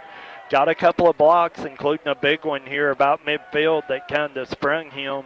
And Morgan able to take it the rest of the way without not much of it. White Hawks trying to chase him down, just couldn't do it. So now the Indians take an early 12-0 lead in this second half, and it's going to be a 2-point conversion attempt. They send in the backfield. They've got Hamilton, and Hamilton rolls, and he's going to be hit, and he's not going to get there. He's going to be stopped, but the Indians take a 90-yard kickoff return and take a 12-point lead over the Dragons with 11:45 to go in the third quarter. At Hall Family Pharmacy, we are breaking the chain of large chain pharmacies. With our new local low-cost prescription program, this hometown pharmacy is meeting and beating chain pharmacy prices. We are excited to offer a full list of generic prescriptions starting as low as $3. To see if your prescription is offered at these new low costs, check the list on our website, hallfamilypharmacy.com, or give us a call today at either Hall Family Pharmacy location. Hall Family Pharmacy, breaking the chain of national chain pharmacies. Well, the Indians, Gary, get a 90-yard kickoff return to start the second half. That is absolutely not what York wanted to start this second half. No, they could have used anything but that. Did a good job on the 2-point conversion, Gary. They had that set up for Hamilton to make that pitch. He was going to pitch at the Bertram, but actually, I believe it was Johan West actually got out there and took Bertram out of the play, and the quarterback had to eat that one.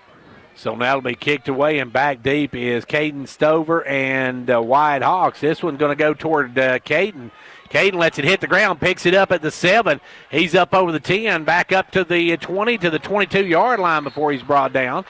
It's going to be 1st and 10 Dragons, and once again, Gary, not great field position for the Dragons. It is not good field position, and that ball was fumbled, and then it was just a slow developing return. Oneida good on kickoff coverage. Gary was able to get down there and cover it.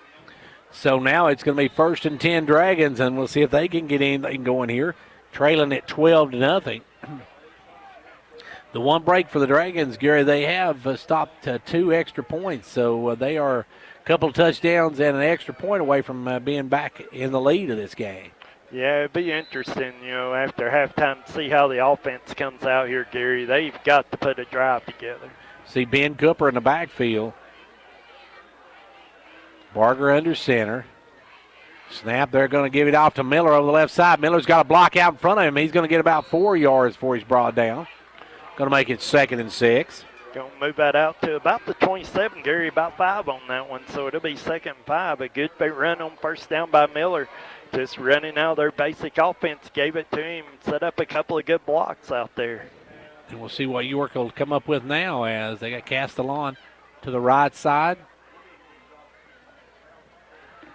And Barger going to go under center.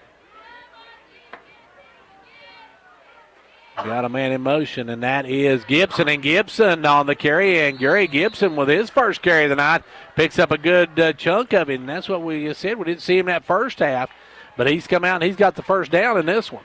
Yeah, got that out to about the 36-yard line, about 9-yard run there. Nice run by Gibson.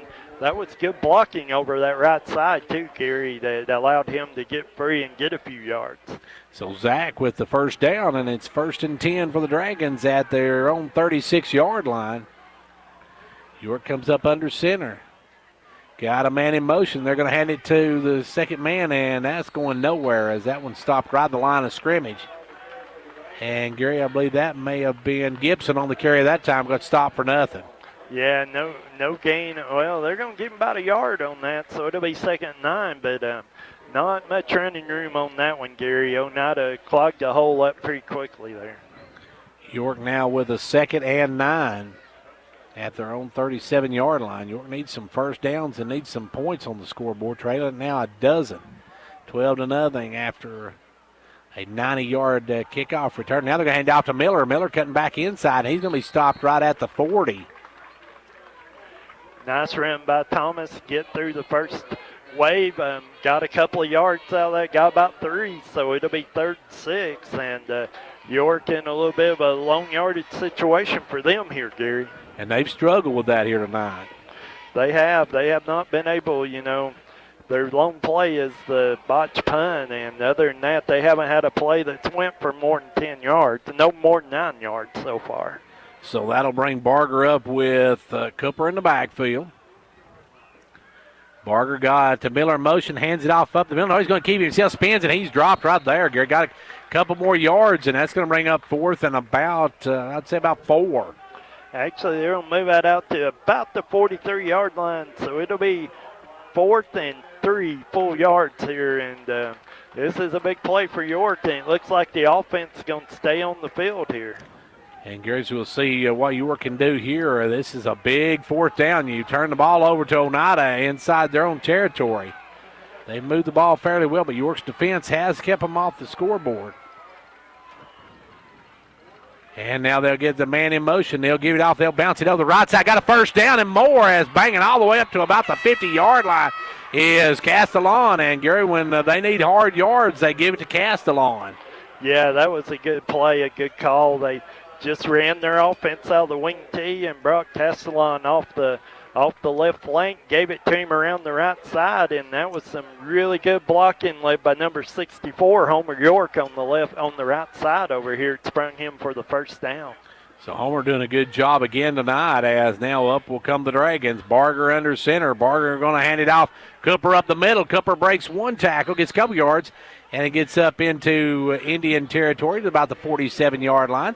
Make it 2nd and 6.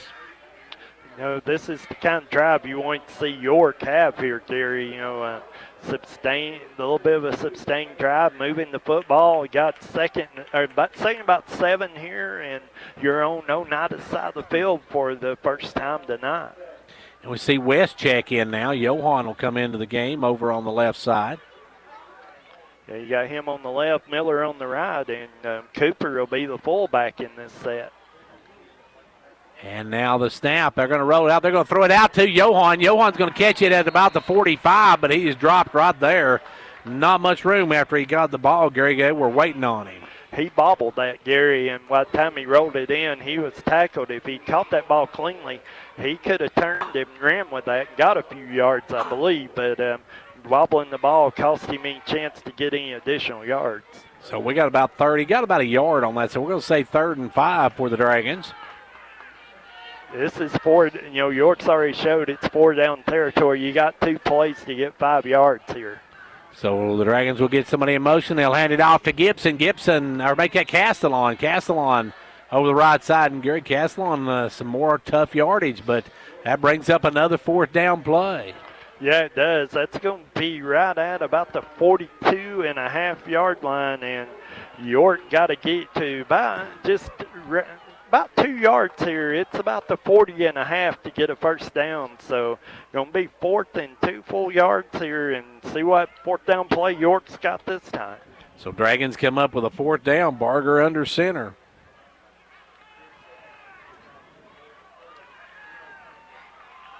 Barger got a man in motion. Quick outlet. He's got a man out there. Oh, it's batted up in the air, but Gary looked like the Dragon receiver was kind of clotheslined as he went up through there, and that caused it to drop. He was going for Zach Holdren, the senior, and one of the Indians got a paw on it. Yeah, they did. Trace Sexton, number 1, number 17, Sailor Wilson were in coverage there, and I didn't see which one got the hand on it, but they got a hand on it, knocked it away. If that gets over them, Holdren probably brings that in for a touchdown, Gary. So now it's going to be 1st and 10 Oneida as York turns it over on the downs, and we've got 6:11 left to go here in the third quarter as they'll hand it off over the right side this time to Morgan, and Morgan will get about a yard. And Gary, we're down to 6 minutes to go in the game. Now we've got a flag at the end of it. They've been a lot of talking going on, Gary, both teams, so we'll see what happens here and what this call's Personal foul Oneida. So we got Oneida for that one. They'll back them up 15 yards. They got maybe a half a yard on that play, so it's going to be second and about 24 and a half here for them. So a big play for York. A dead ball foul, too. That means they lose the down. So that makes it second and a whole lot for Oneida as we're right at the 6-minute mark left to go here in the third quarter. Oneida up by a dozen. 12-0 your score. We see York coming out in the second half defensively, Gary. They're playing a lot more aggressive, shooting to the ball, filling the gaps, not giving Oneida much of a lane to run in. And the Dragons could sure use a turnover right now as back in the shotgun goes Hamilton. Got a man in motion. They're going to pitch it to him, and he's going to try to get outside, and he's doing nowhere. Good job by the Dragons that time to bring him down as coming up and making the hit. Isaiah Strong on the tackle. Great job by him. Fight off the blocker and get in a one-on-one situation with Sexton and bring him down for a huge loss. Gary moves it all the way back to the 26-yard line. Right now the Indians are backing up like the French Army at this point as they're all the way back to the 24-yard line, their own 24. They got to get to York's 48. A little inside the 48, actually. Look for the screen here. Try to set up some blocking, see what you can get. And once again, the quarterback be a threat to run on this. And somebody moved on that one, and I believe the Indians maybe got a little bit of a little antsy on that one. Nope, it's going to be York getting a little antsy on that one. So that gives them 5 of it back. Yeah, so that's still going to make it 3rd and 24, though. And although that'll move it out to about the 29-yard line. Still, we got to get on York's side of the field to get a first down. Got to get to the 47-yard line. And the Dragons really need not to have some silly penalty or something on top of this one. We seen that last week when Jackson County had it long yardage and York got the penalties that helped them out a couple of times. So now Oneida with the shotgun. It'll be Hamilton looking. He's going to throw it out. Got a man out there, and it's going to be low and incomplete. Yeah, that was intended for Aaron Bowling, and I believe the quarterback Hamilton saw Isaiah Strong closing on that quickly and threw it in the ground actually in front of him where nobody could catch it. So now the Indians will punt it away. It's Morgan all the way back at his 17-yard line. York could really use a big return here. Got to catch the ball on this return, Gary. You cannot let this bounce by you. And the snap's back, and the punt's away, and it's a line driver, and that's going to be White Hawks taking it at the 40 and gets back up to the 47, and that's going to be 1st and 10. This is the best field position of the night for the Dragons. Yeah, moved it all the way out to the 46, and they had a penalty flag, I think. I think that was just a marker where he caught the ball. Yeah, it was the marker. I'm sorry. Miller clearly blocked an Oneida player in the back, though, and got away with that one, Gary. And good thing allows York to take over at the 46-yard line. And this, by far, the best field position York's had to start the 9. It has, and, you got to be a little encouraged by that last drive, Gary. And, you got to do some more of that here. You got to move the ball. You got to move it between the tackles, get some good blocking. And York's offense, Gary, has not got into the red zone of Oneida tonight, so they have not moved the ball much past the 40-yard line of Oneida as they hand it off up the middle, and that's banging straight ahead to the 50. That will be, I believe that's Cooper on the carry, and it was, so he got about 4. So Big Ben moves it up to, they marked that way back. Yeah, they did. Only marked at the 49-yard line, gain of 3. So it's going to be 2nd and long for the Dragons. Under 4 minutes to play in the third quarter. 12-0 Oneida in this one. York. 2nd down. Got a man in motion. They'll give it off to Cooper again, and Gary gets almost the 50-yard line, and that up the middle has just not been there for the Dragons. It hasn't. He's met that time by number 85, Jacob Lucado, and number 33, Hunter Barnhart, right in the hole there he might have got a half a yard out of that. York needs some yardage here. It's 3rd down and long for the Dragons. Definitely, as you said earlier, this York, this point on, pretty much 4-down territory every possession, Gary. Yeah, it is. Time's getting to become an enemy here in the game.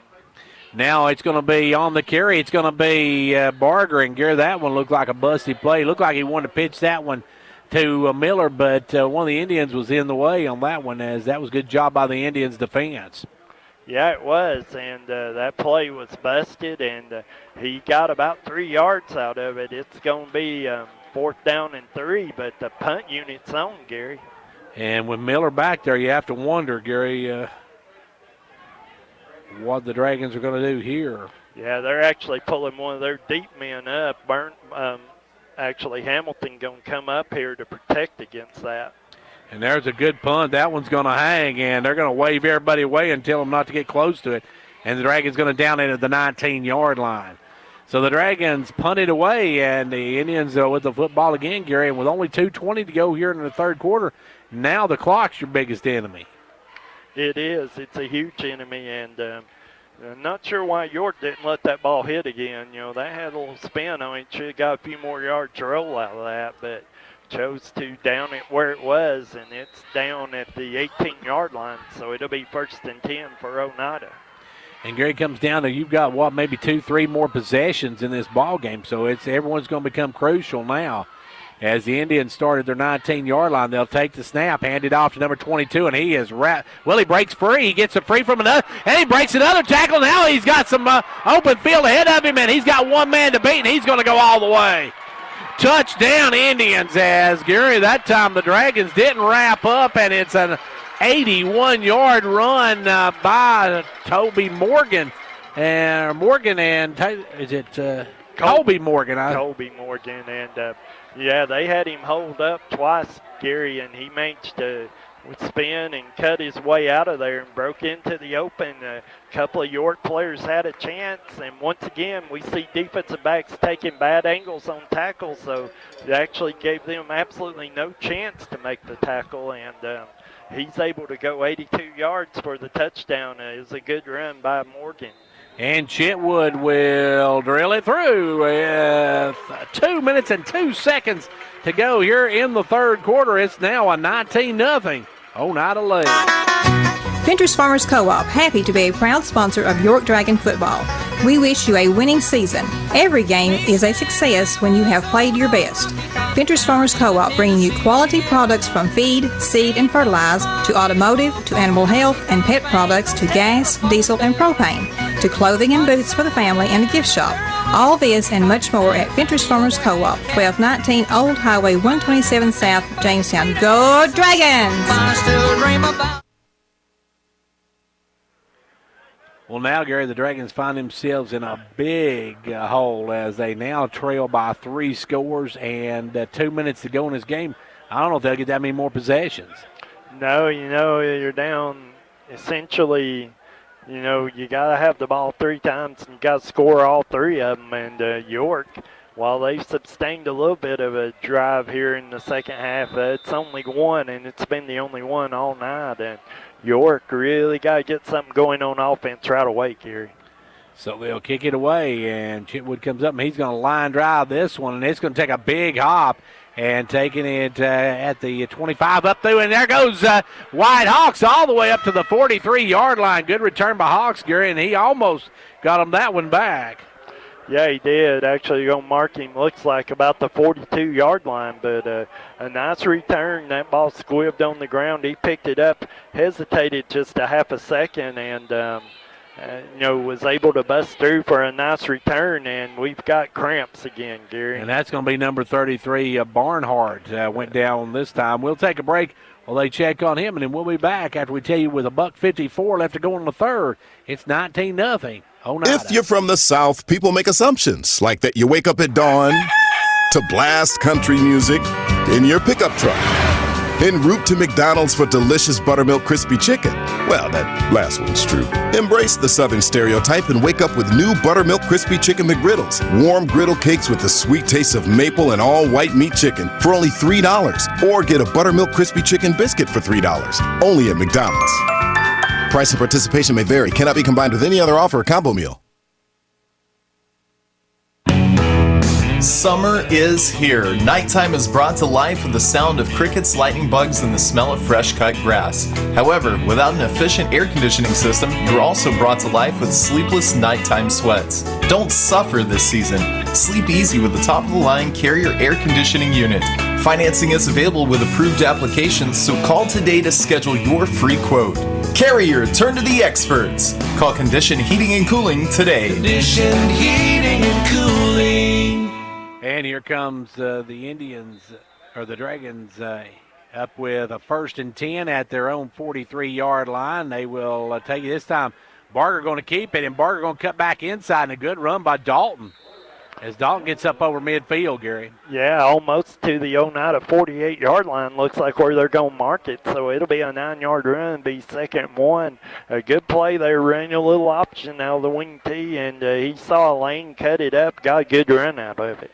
Well, now, Gary, this, of course, the second of our 3 first road games. We got 3 road games to start the season. We go to Grundy County next week, and if you've ever been to Grundy County, folks, you take a left at nowhere and head south. Get well put. And now it's going to be at the 58-yard line. They'll hand it off up to Cooper, and Cooper going to get the first down and a few more as it gets up to about the 44-yard line. And I believe we got another Indian player down. Yeah, got a couple down actually momentarily for York.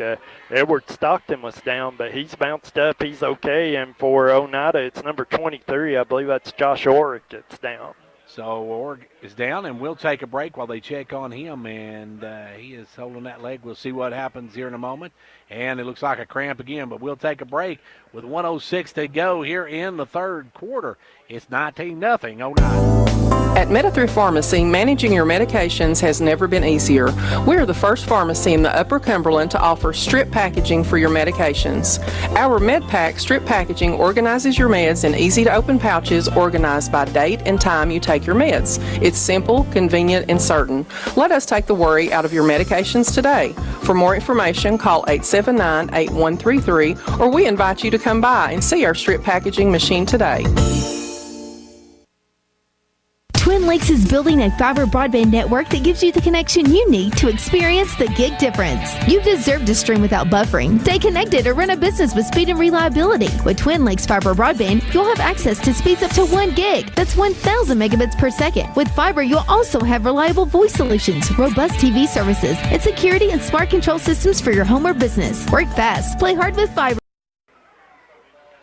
And back here where York has the football, it's 1st and 10. They're going to hand it off up the middle. No, Barker going to keep it himself. Barker looking to pitch it, but nowhere to go. And there's your horse collar, girl. That's the second one we've seen tonight, and that one finally called. Yeah, they got Colby Boyett on the horse collar on this one, so should add 15 on here, and it'll move it down to the Oneida 25-yard line. And Gary, York in dire need of some points. Yeah, Barger keeping it again, turning it upfield, had it 2 or 3 yards, and I call him face mask, and horse collar, her face mask, he may have got them both, Gary, and instead it's going to move it all the way down to the Oneida 25-yard line. So York getting a drive together here, they've got to have 2 or 3.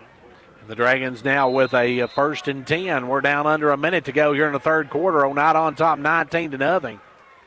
York with a little bit different look lineup now, Gary. Yeah, they are, and trying to play some more power-like football. And Barger on the keeper again. Actually, that was Cooper. Yeah, Barger handed it off, tried to get a block for Cooper, couldn't do it, and, did get maybe couple of yards out of that, so it'll be 2nd and 8.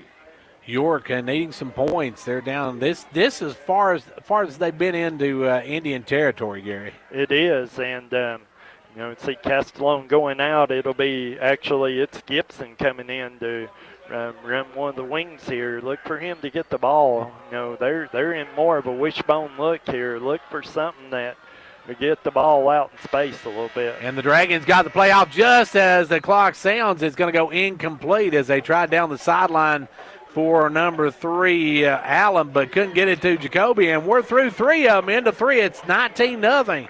Oneida. When it comes to watching sports, there's no telling what.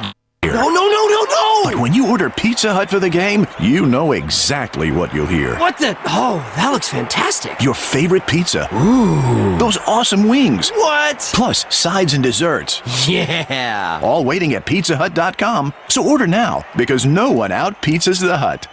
What game? Product availability, prices, participation, delivery areas, and charges and minimum purchase required for delivery may vary. Delivery charges not a driver tip. Whether you're competing on the athletic field or working hard in the classroom, remember you have the support of First Volunteer Bank, the bank with personality. We're behind you 100% of the way. Good luck to all the area teams. Play tough and play fair. And remember, when it comes to helping you with your banking needs, we're First Volunteer Bank, the bank with personality. Member FDIC, Equal Housing Lender. And now over and over, it's First Volunteer for you. Well, Gary, the Dragons have 12 minutes to get back in this ball game, but they've got to do something on this possession because, quite frankly, I'm not going to get 3 possessions after this one.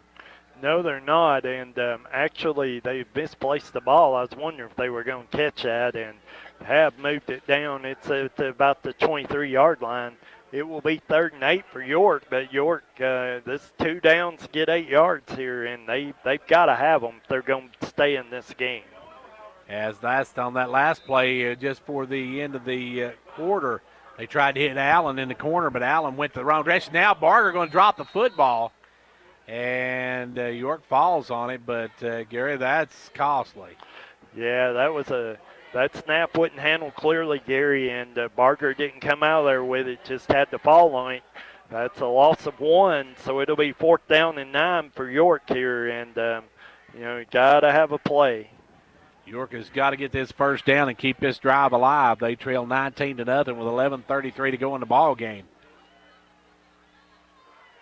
Under center goes Barger. Got a Castellon motion. Barger drops back. He's going to dump off a little pass to Castellon. Bobbled it a bit, and that's going to cost him. He's going to get dropped all the way back to the 25-yard line. And once again, Gary, just the pass bobbled by the receiver, and it allows the defense to catch up to him.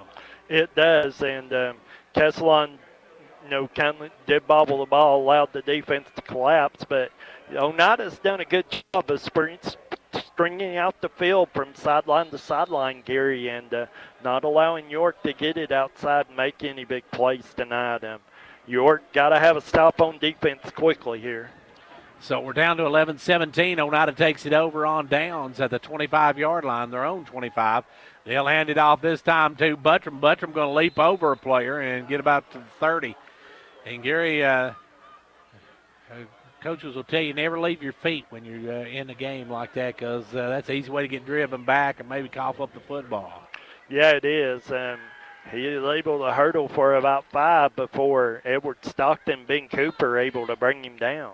Gary, just some big plays by Oneida. That kickoff return here in the second half and then that 82-yard run by Morgan, who was actually hit twice at the line.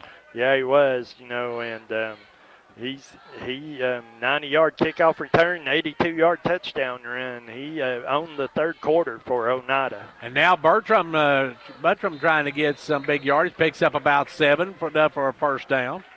And once again, a big run, first down, Oneida. It was it was Zach Gibson and the White Hawks in on the tackle. Still a phrase from Steve Miller. It's time just keeps on ticking into the future.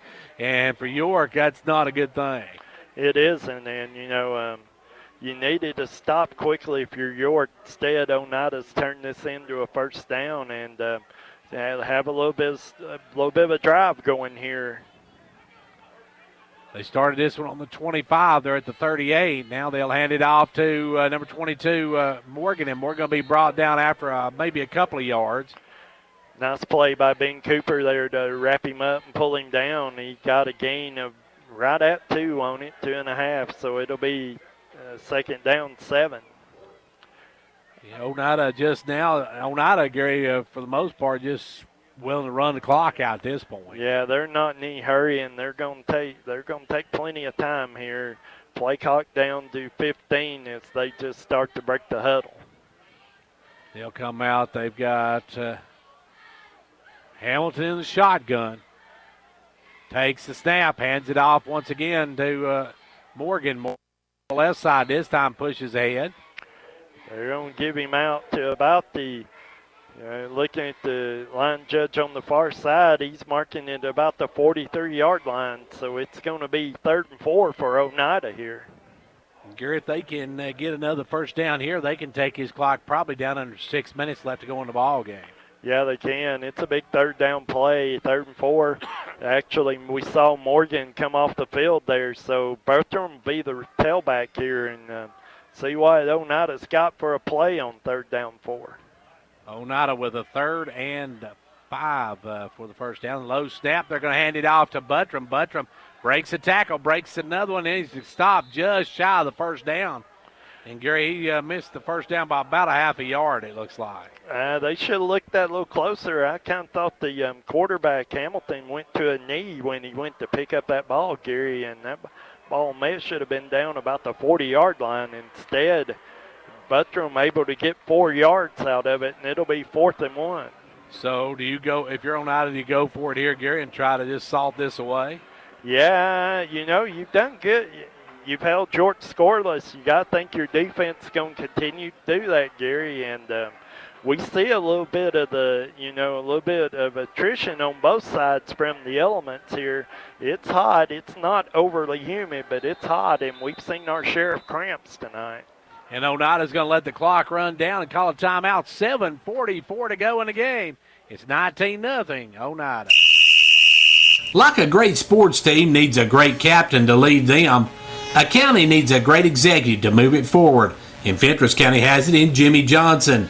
Jimmy believes in this county and its endless possibilities. So for great sports and a great county, be like County Executive Jimmy Johnson and back Fentress County all the way.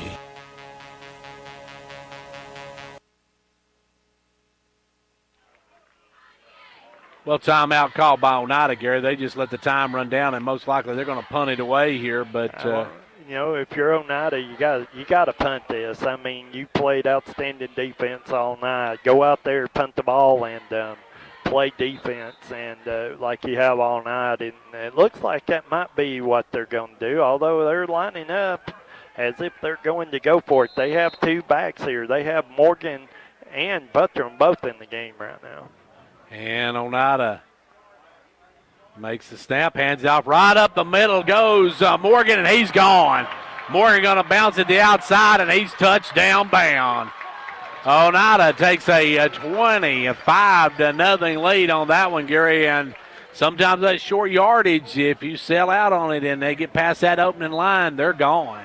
Yeah, they were able to break that off the right tackle, Gary, and once they did, he was wide open because York was cheating on it. They had both corners up close and had one safety up close. He only had to beat one guy, and he easily beat him for the touchdown. He had more real estate than a Century 21 agent on that one ahead of him because he just rumbles easily into the end zone. And it's now 25-0 Oneida, and Remke Chitwood will try the extra point. Snaps down, the kick's up. The kick is good, and now with 7:32 to go, it's 25-0 Oneida. The Gary Maxwell Insurance Office offering area insurance is located at 300 West Central Avenue in Jamestown. Get a free quote for your home, auto, life, or business with no obligation to buy. Call 879-1251. Shane Beatty, Katie Cooper, Tammy Robbins, and Brad Rains agents, along with Jeff Robbins, manager, will be happy to assist you. That's Gary Maxwell Insurance, located 300 West Central Avenue, with locations in Livingston, Cookeville, and Gainsboro. And Gary, he didn't have a lot of yardage in that first half, but in this second half, it has been all Colby Morgan. Morgan had 8 carries, 28 yards in the first half, and I'm not sure what he got on that last drive. Through 3 quarters, he had 10 carries for 111. He just had that one for 46 more, so he's up well over 150 yards. Right Not to mention a 90-yard touchdown or kickoff return for a touchdown. Absolutely, and he's on the second half for Oneida tonight. This is going to be a long one all the way back to about the 5-yard line. York will bring it on the run. That is Caden Stover, the freshman.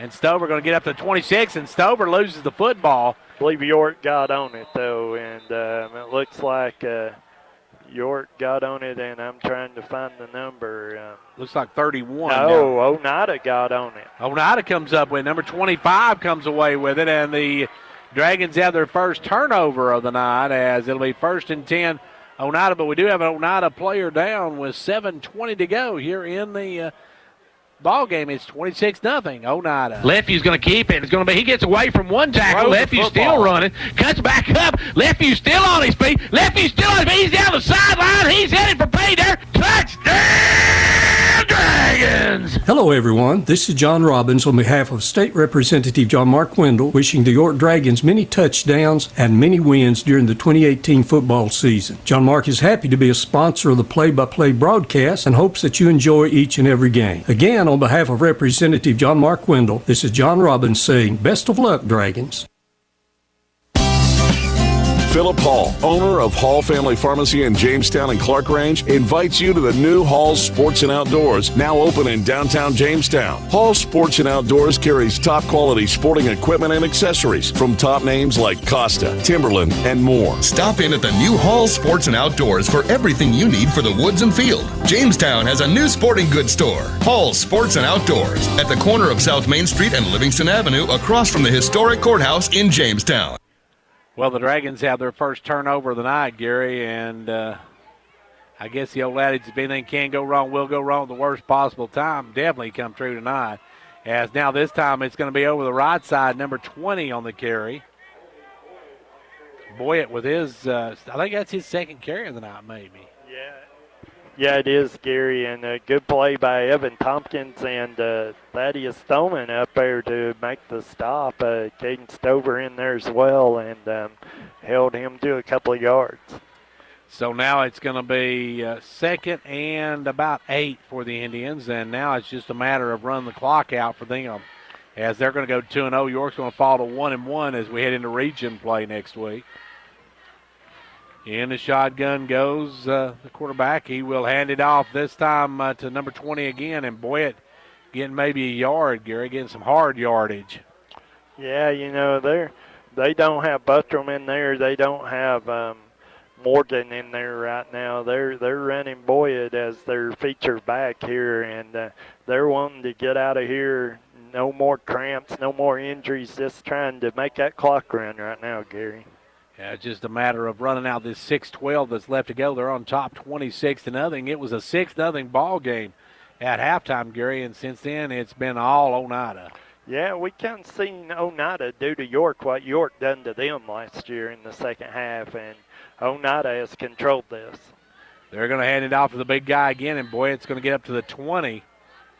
Going to make it 4th down. Yeah, it's going to be 4th down, about 4 here, it looks like, Gary. So, I'm sure they'll go for it here. They're trying to run clock, and they're going to try to get 4 yards and another first down. Well, next week we go on the road for our first region matchup to Grundy County. And Grundy County was taking it on the chin tonight, too, Gary, I think South Pittsburgh was doing a number on them tonight. Yeah, South Pittsburgh well ahead at halftime tonight in that game. So back in the shotgun goes the quarterback as he'll set for the snap. Hamilton fakes the handoff, runs it himself. Hamilton going to break a tackle, gets up to about the 12-yard line, and going to be a first down and 10 for the Indians, Gary. Yeah, it is. And, Thaddeus Stoneman up there to make the tackle again, Gary, but it's too late. He got about 7 yards in a first down for Oneida. So you're going to fall to 1-1 as they head into region play, and next week, the last of our 3-game road swing to open the season. We'll be back home 2 weeks from tonight with Grace Christian, who has just been playing really good ball lately. As now back, they'll take the handoff. That's Boyd on the carry, and Boyd's going to get over the 10 to the 9. Yeah, they're going to mark him just short of the 10, Gary. He got a couple of yards on that, and we see Oneida. They're bringing in subs. They brought in 5 new offensive linemen here, Gary. 4 new offensive linemen. And, Gary, the fact is this, you don't want to get anybody hurt. That's point here. This game pretty much completely out of reach. Yeah, this one's in control for Oneida. They're not going to take much of a chance. Their second-string offensive linemen, they have some big offensive linemen. And they got a number 25s in the game now, and he's going to get the football, and he's going to go up the middle, get to about the 6-yard line. That's Jacob Warmoth, junior, for them on the carry. So it's the first time we've seen him tonight. Nice run over the right side. Got about 5 yards on that one, Gary, and they're about the 5-yard line trying to take this one in. Got 3.5 minutes left to go on this one. 3rd down 2, though. York got to come up with a couple of stops right here. As Warmoth back in the backfield along with Hamilton. Snaps low, and Warmoth picks it up off the ground. He's going to take it himself, loses the football. It's on the ground, and we'll see who comes up with it. Oneida did. One of their offensive linemen, big number 52, come up with it. That's Blake Couch, a sophomore. And it's going to be 1st and goal from the 1-foot line for Oneida, as we're down under 3 minutes to go on this one. They're getting all the breaks, Gary. They've won the game of breaks, too, and that was a big one there. That ball on the ground, York had a chance, but couldn't get on it. So now Oneida knocking on the door again with 2:35 left to go in the ball game. Warmack deep. Hamilton takes snap, hands it off up the middle, and that's going to be in for an Oneida touchdown. A 1-yard run by Warmoth, and it's now 32-0 Oneida. And Gary, the Dragons, this is the kind of beating that can either pump you up or it can deflate you enough that can make this a long season, or could fire you up enough to make it you come out and play much harder next time around. Yeah, Gary, this is the kind of game you either go back, you got a lot of things you can work on. You go back and you work harder, or you don't go back and you work like you have been, and you can't keep going like this. You got to keep working harder. And Chitwood is good on the extra point. So with 2:25 to go, it's 33-0 Oneida. Fentress Farmers Co-op, happy to be a proud sponsor of York Dragon football. We wish you a winning season. Every game is a success when you have played your best. Fentress Farmers Co-op, bringing you quality products from feed, seed, and fertilize, to automotive, to animal health and pet products, to gas, diesel, and propane, to clothing and boots for the family and the gift shop. All this and much more at Fentress Farmers Co-op, 1219 Old Highway 127 South, Jamestown. Go Dragons! Well, the Dragons getting handed to them here at Oneida tonight, Gary, and this is something, if you wanted to see something you need to work on, I'm sure they saw a lot tonight they need to work on. Oh, yeah, there's plenty to work on, and there was from last week's game, and, you go back to practice and you go to work, you try to correct things, and, you got to try to get some plays you can run effectively and get positive yardage out of them. You're going to have to find some mixtures on the offensive line. You're going to have to figure out who you count on to carry the ball besides Miller here and Ben Cooper? You got to have that third back, and got to figure out who that is, and you got to get effective yards out of all three of those guys. And now it's going to be kicked off by Oneida, and this is Chitwood to kick it away. And he'll boom this one, a line driver that will go over the head of Whitehawks and in the end zone. York will have it 1st and 10 on their 20. Now, one note about next week's game down at Grundy County. Grundy County's head coach has not been able to be at their game so far. Gary will not be there next week as well, as he's on a suspension for what they call a recruiting trip, I guess. Yeah, violation of TSSAA rules, and he won't be there next week. And they're playing Chattanooga Power in South Pittsburgh tonight, and even though South Pittsburgh think they're a 2A school, they're handling Grundy County pretty easy tonight. That's a team that handled Sequatchie County last week pretty easily as well, so they're a team that's really good. As York heads out this time, it's Miller, and Miller got about a yard, and Gary, that outside just not been there for him. No, it hadn't, and that play was doomed from the start. He had a blocker with him, and the blocker actually, he got out in front of the blocker. The blocker's got to get out there, Gary, and he's got to set the corner and make the block. He didn't get out there, and Miller's one-on-one with a defender and able to make an open field tackle. That's some of the things York's got to work on. You got to get that blocker out there.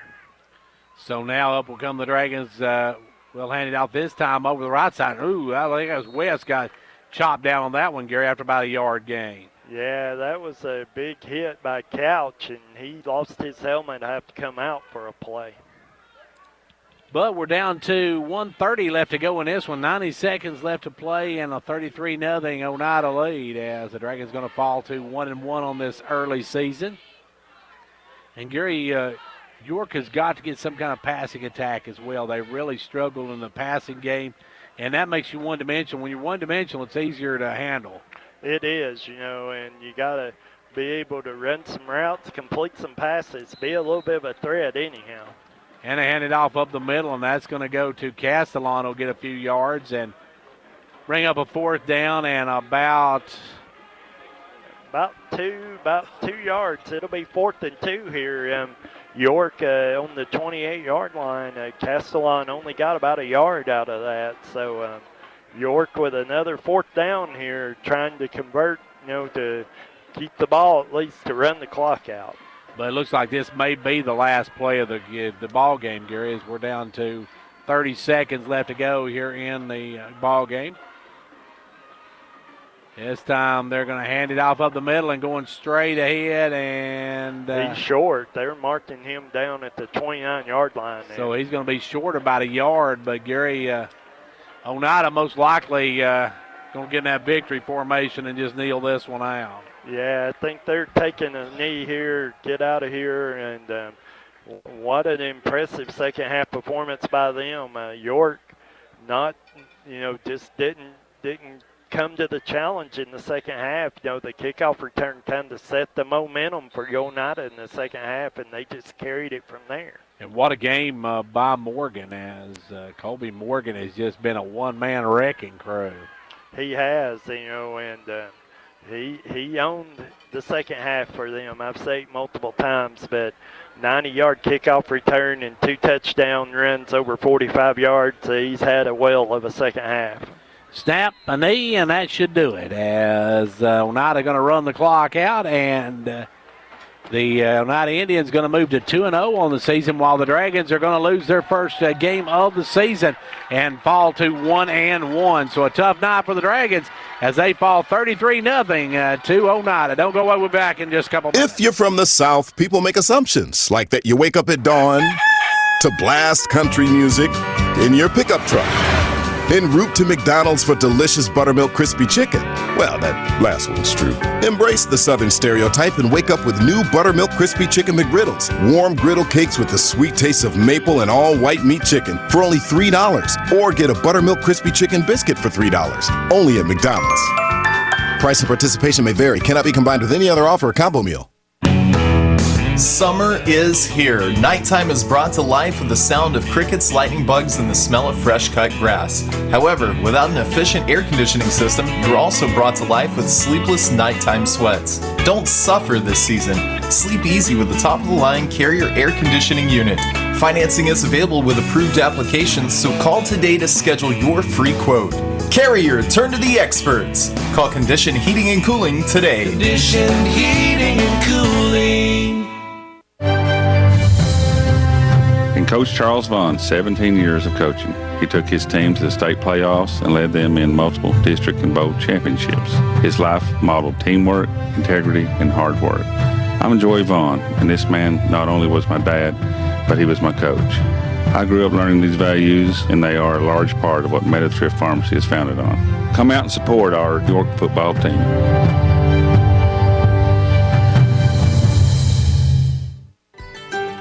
Mark your calendars. You are invited to the Twin Lakes annual meeting of members on October 5th. Join us at the Jackson County Middle School as we recap the past year and prepare for the next. Registration runs from noon to 2 p.m. and don't forget to bring your ID. There will be great door prizes and gifts. You will not want to miss this event. Visit one of our 7 local offices for more information. We hope to see you there.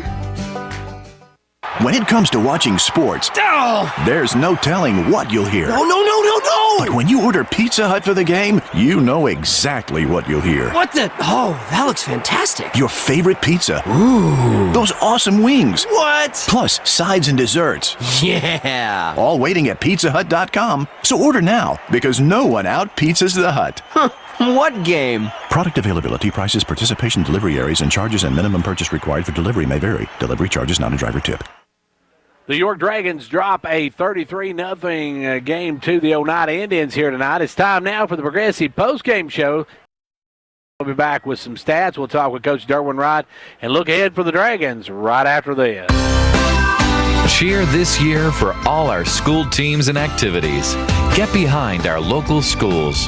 Join the parent-teachers group and help improve the quality of education. Sponsor school activities. Go to a ball game, hear a concert, reach higher. Progressive Savings Bank, insured by FDIC. Everything we do, it's true. We do for you. Well, the York Dragons come up short tonight, 33-0. And Gary, what can you say? York's offense was as stagnant as a week-old mud hole. Yeah, they just couldn't get anything going, Gary. You know, they only had one sustained drive all night and turned that one over on downs, and it just, it was a struggle all night for them. It wasn't good blocking, poor execution, and, backs couldn't get through. There wasn't a lot of hard running, and, everything could go wrong for them did. Oneida not only dominated the game, got a couple of breaks, too, a big kickoff return, and, recovered all their fumbles. It was a long night for the Dragons. And it was a night of big plays for Morgan, as Morgan had a couple of big plays. Gary had that kickoff return to start the second half. He had an 80-yard run and a 40-something-yard run.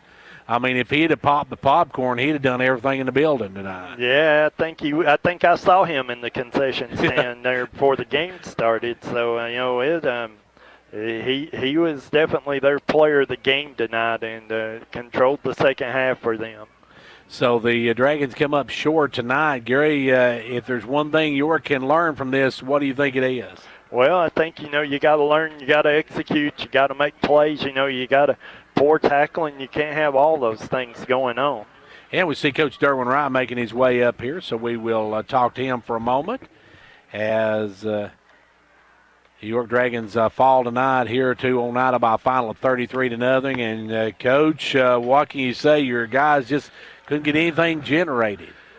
Well, it don't look like a 6-6 halftime score. We talked about coming out in the third quarter. We were having to kick off to them. We had to set the tone, and we didn't. We let them run a 80-some-yard touchdown on the kickoff, and, then after that, two of their long plays, we had the guy wrapped up in the backfield. We just didn't tackle, and, it's fundamentals, Gary, and, you got to do fundamentals right. Offensively, we did not block well. We didn't block right.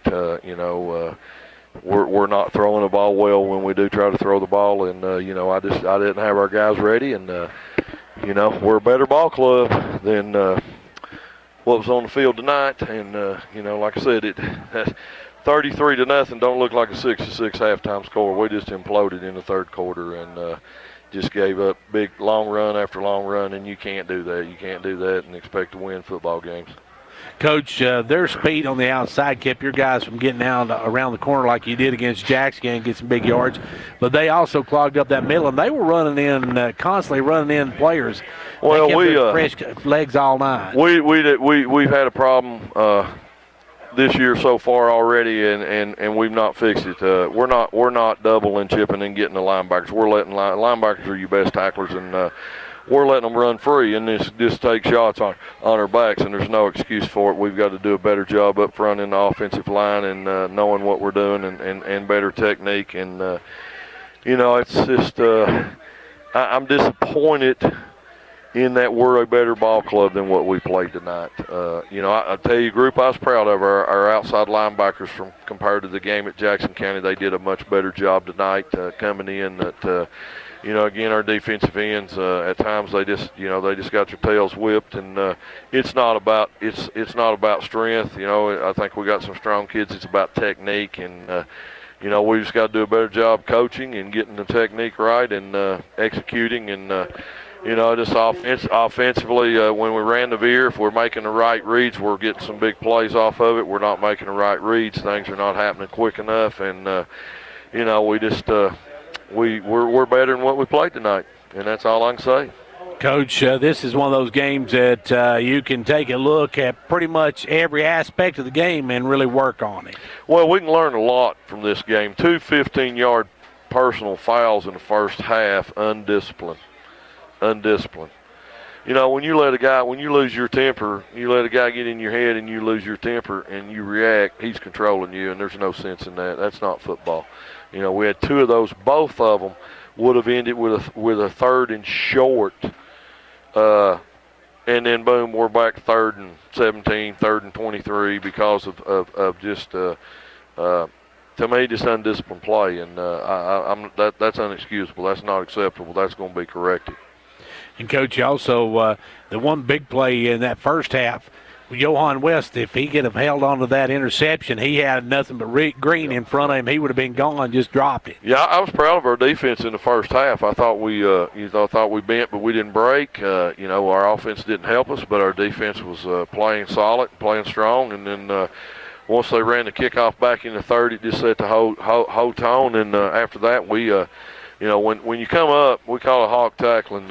You've got to come up and use your body to tackle. You can't tackle with your arms, and we got too many guys coming up and stopping and then trying to grab with their arms instead of running through, being aggressive in the tackle. And we've got to fix that, or we got to get guys on the field that's going to run through and tackle. And I was really proud of Thaddeus Tolman. Thaddeus. He's been working as a corner for us, and he come in late and came up and made some good hits. And, we've got to get more of that on the field. Coach, as far as your backfield tonight, Barger had a tough night running the ball. Of course, Cooper, they stopped up. We've seen Gibson come in the second half, had a couple of good runs, but Castellone had probably one of the better nights for him. Yeah, we wasn't consistent in our blocking, Gary, and your backs are going to struggle when you're not consistent because they moved a little bit on us and we didn't recognize it. Again, we didn't chip off to those linebackers. And I felt bad for the backs because I know the line's busting their butt and trying, but they were confused in what they were doing. And, you get offensive linemen confused, and typically they're not going to block anybody. And we had some that working their tail off. I'm not saying our kids ain't busting their butt because they were, but we didn't have our execution down. And, that lies on me. We've got to get more fundamental in our techniques, both offensively and defensively, because, teams that out-block and out-tackle usually win, and we got out-blocked and tackled tonight. Coach, you go back on the road next week. You're going to one of the longest trips we have. You got Grundy County. Grundy County was getting handed to them tonight by a good South Pittsburgh team. But absolutely, South Pittsburgh's a good team. I mean, they're an Oneida type team. They're good, hard nosed. They probably got a lot more speed than what Oneida does. So South Pittsburgh's a tough opponent. So you can't go by a lot on that score, And I think Grundy, this is their opening game. I think they got in a little trouble, so the coach has suspended a game or two, and but right now what we got to do is we got to fix us, because we've got to start hitting on all cylinders and executing. And it's disappointing because, like I said, our kids are better than this. They know they're better than this, and we made a lot of mistakes that made us look bad tonight that can be fixed, and they're fundamental mistakes. And it's a matter, are you going to watch this film and you're going to learn from it, and you're going to fix and not make those same mistakes? Because if we do that, we're going to come out of this game, and 2 or 3 games down the road, we're going to be a lot better football team. So if we do that, and that's the challenge that I'll have for them, is that, you can learn so much from this game if you really want to get better. Coach, the big thing about next week's game, it is the first region game of the year, and that's always big. That's right. You're right. It's big, and we're 3 games on the road, and then we're going to be back at home at 4. And the season don't get any easier. We got some good, tough teams. We've got Grundy, and then the next week we've got an aerial attack that like we've not seen in many years. So we're going to have our work cut out both next week and the week after. But again, right now the big thing we got to do is we've got to get our focus back, and we've got to get our fundamentals back, and we got to start hitting on all cylinders on offense. It's been a long time since I ain't put any points up on the board, and I'm disappointed in that. But we're here for a reason, and. As I say, if you make the same mistakes over and over, well, there's no sense in that. We just got to learn from our mistakes tonight, and use this game to realize where we're not at, but how we can get there, and that's what we're going to be working to do this weekend and next week.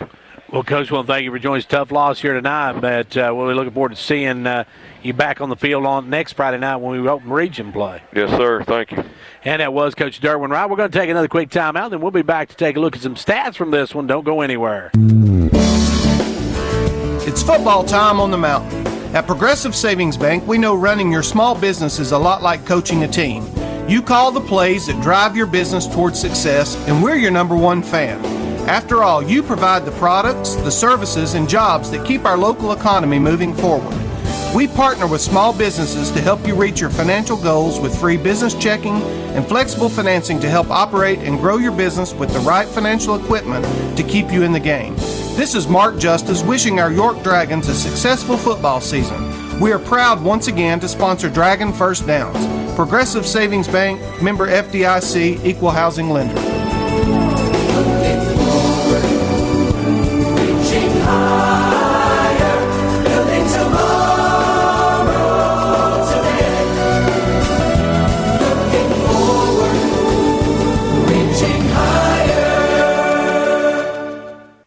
Back here on the post-game show, brought to you by Progressive Savings Bank. Gary, take a look at some stats from this one. Okay, Gary, of course, the big thing's the score. It was 33-0, and just to go over the scoring, in the second quarter, 8:30 elapsed. It was Jacob Hamilton, the quarterback, on a 33-yard run. The Trace Sexton pass on the bobbled snap failed, and it was Oneida ahead 6-0. That was 6 plays, 68 yards, 3:17 to do that. And if you'll remember that, they had 3rd and 12, and they had the play set up. York had sniffed out a little tailback flare to the right. The quarterback saw it, kept it, and ran it into the end zone untouched for the touchdown. So it was 6-0 at halftime. Oneida gets the second half kickoff, and it's Colby Morgan on a 90-yard kickoff return, and of course the 2-point rush failed. It was 12-0 Oneida. 2:02 to go in the third quarter. It was Colby Morgan, 82-yard run. Remichi Chitwood on the kick, and it was 19-0. That was one play, 82 yards, 18 seconds. In the fourth quarter, 7:32 to go, it was Morgan from 54 yards out, Chitwood with the kick. 6 plays, 75 yards, 3 minutes, 57 seconds, 26-0. And 2:25 to go in the game, it was Jacob Warmoth, 1 yard out. The kick was good. 8 plays, 26 yards, 4 minutes, 55 seconds, and that was the final score. Team stats. York actually ran 41 times for 154 yards, only had 7 first downs in the game, Gary. Very unlike York, not typical York football. 6 rushing, 1 by penalty. they had 3.8 yards per rushing attempt. That's low for them as well. They actually had 3 yards passing, 3 of 6 from the 6 attempts, complete 3 for 3 yards, 157 total yards for York tonight. Oneida only had 11 first downs in the game because of all the big plays, but they had 10 rushing, 1 by penalty. 37 rushes, 275 yards. Actually had 7 attempts, complete 2 through the air for 9 yards, had 284 total yards. There were 9 accepted penalties in the game, 4 against York for 56 yards, 5 against Oneida for 61 yards. York actually won time of possession 25:04 to 22:56. That usually happens when we have big plays. It does. Individually, York led in rushing by Thomas Miller, 10 carries, 54 yards. Nathaniel Castellon, 8 carries for 34 yards. Dalton Barger, 8 carries for 24 yards. Ben Cooper, only 11 carries, but only 22 yards. Zach Gibson, 2 for 10, and Johan West, 2 for 10. Barger, of course, 3 of 6 through the air for 3 yards. Miller caught the 1 for 3 yards. Johan West caught 1 for 1 yard. And Nathaniel Castellon caught 1 for -1 yard. For Oneida, they were led in rushing by Colby Morgan, 13 carries, 171 yards, 2 touchdowns. Bryson Buttram, 9 carries, 46 yards. Jacob Hamilton, 5 carries for 43 yards. Jacob Warmoth, 3 for 11. Kobe Boyd, 5 carries, 8 yards. Hamilton's 2 of 7 through for 9 yards, complete both of those to Hunter Barnhart. For York, they were actually led in tackling tonight by Zach Gibson. He had 8 total tackles. Evan Tompkins, Wyatt Hawks, Johan West, Ben Cooper, and Edward Stockton chipped in with 6 apiece. Oneida was led by Aaron Bowling and Hunter Barnhart, Bryson Bertram, and Josh Ork with 7 tackles each. So a tough loss for the Dragons. Don't go away. We'll be back in just a moment to take a look at next week's opponent, and we'll talk about what York has to do against Grundy County right after this on the Progressive post-game show. Cheer this year for all our school teams and activities. Get behind our local schools. Join the parent teachers group and help improve the quality of education. Sponsor school activities. Go to a ball game, hear a concert, reach higher. Progressive Savings Bank, insured by FDIC. Everything we do, it's true. We do for you. Back here at Oneida High School. And Gary, if you look at this one, what's York got to do next week to be successful down at Grundy County? Well, I think you heard Coach Wright echo what we were saying at the end of the game. You know, blocking wasn't there. The running game, I didn't see the running game. Those guys didn't. You know, you didn't see them run with that hard effort you saw the York team, especially from last year, run with. You got to be aggressive. The line's got to set the blocks to start with. If they don't do that, it doesn't matter how aggressive you run.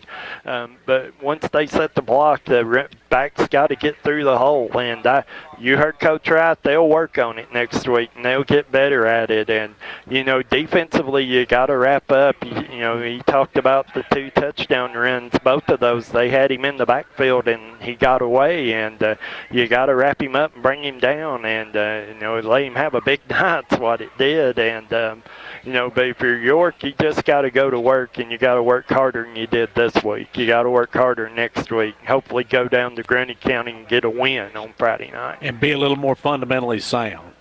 Really, you do. You know, they had some personal foul penalties, you know, losing your temper, not being a great character, and you heard Coach Wright say he would fix those as well. I believe he will, and you know, those guys, you got to play in control. You got to be aggressive. You got to be physical, but you got to play in control, and they didn't do that tonight, and they lost all 3 parts of that game and just thoroughly got whooped on the line.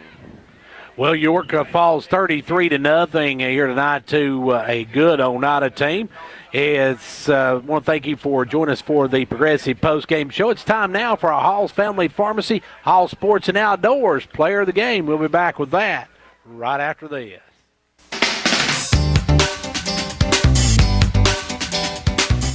Hello, this is Philip Hall with Hall Family Pharmacy and Hall Sports and Outdoors.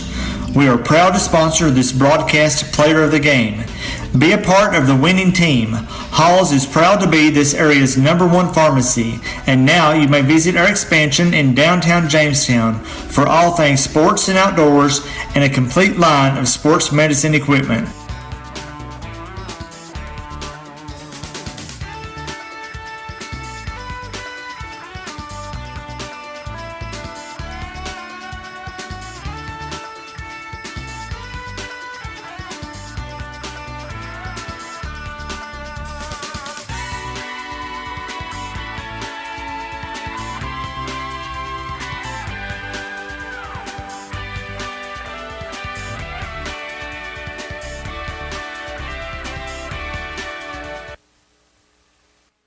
Well, Gary, kind of a tough one tonight to call who was the player of the game. Who do you feel tonight's player of the game is?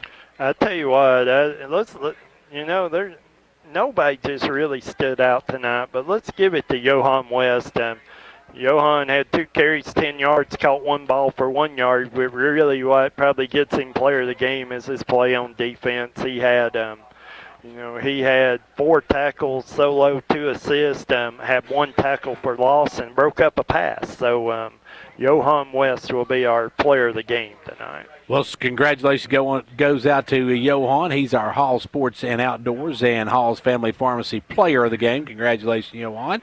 Well, that's going to just about wrap it up for us from here tonight. I want to thank our sponsors for our live broadcast. They are Fentress County Executive Jimmy Johnson, State Representative John Mark Wendell, Hall's Family Pharmacy, Sports and Outdoors, First Volunteer Bank, Gary Maxwell Insurance, Fentress Farmers Co-op, McDonald's of Jamestown, Metathrift Pharmacy, Conditioned Heating and Cooling, Twin Lakes Telephone, and Pizza Hut, our sponsors for our live broadcast. And, of course, our pre- and post-game show brought to you by the good folks at Progressive Savings Bank. Our halftime stats by Old Ben Franklin Ford. Folks, Fords are cheaper in the country. And our player of the game brought to you by Hall Sports and Outdoors and Family Pharmacy.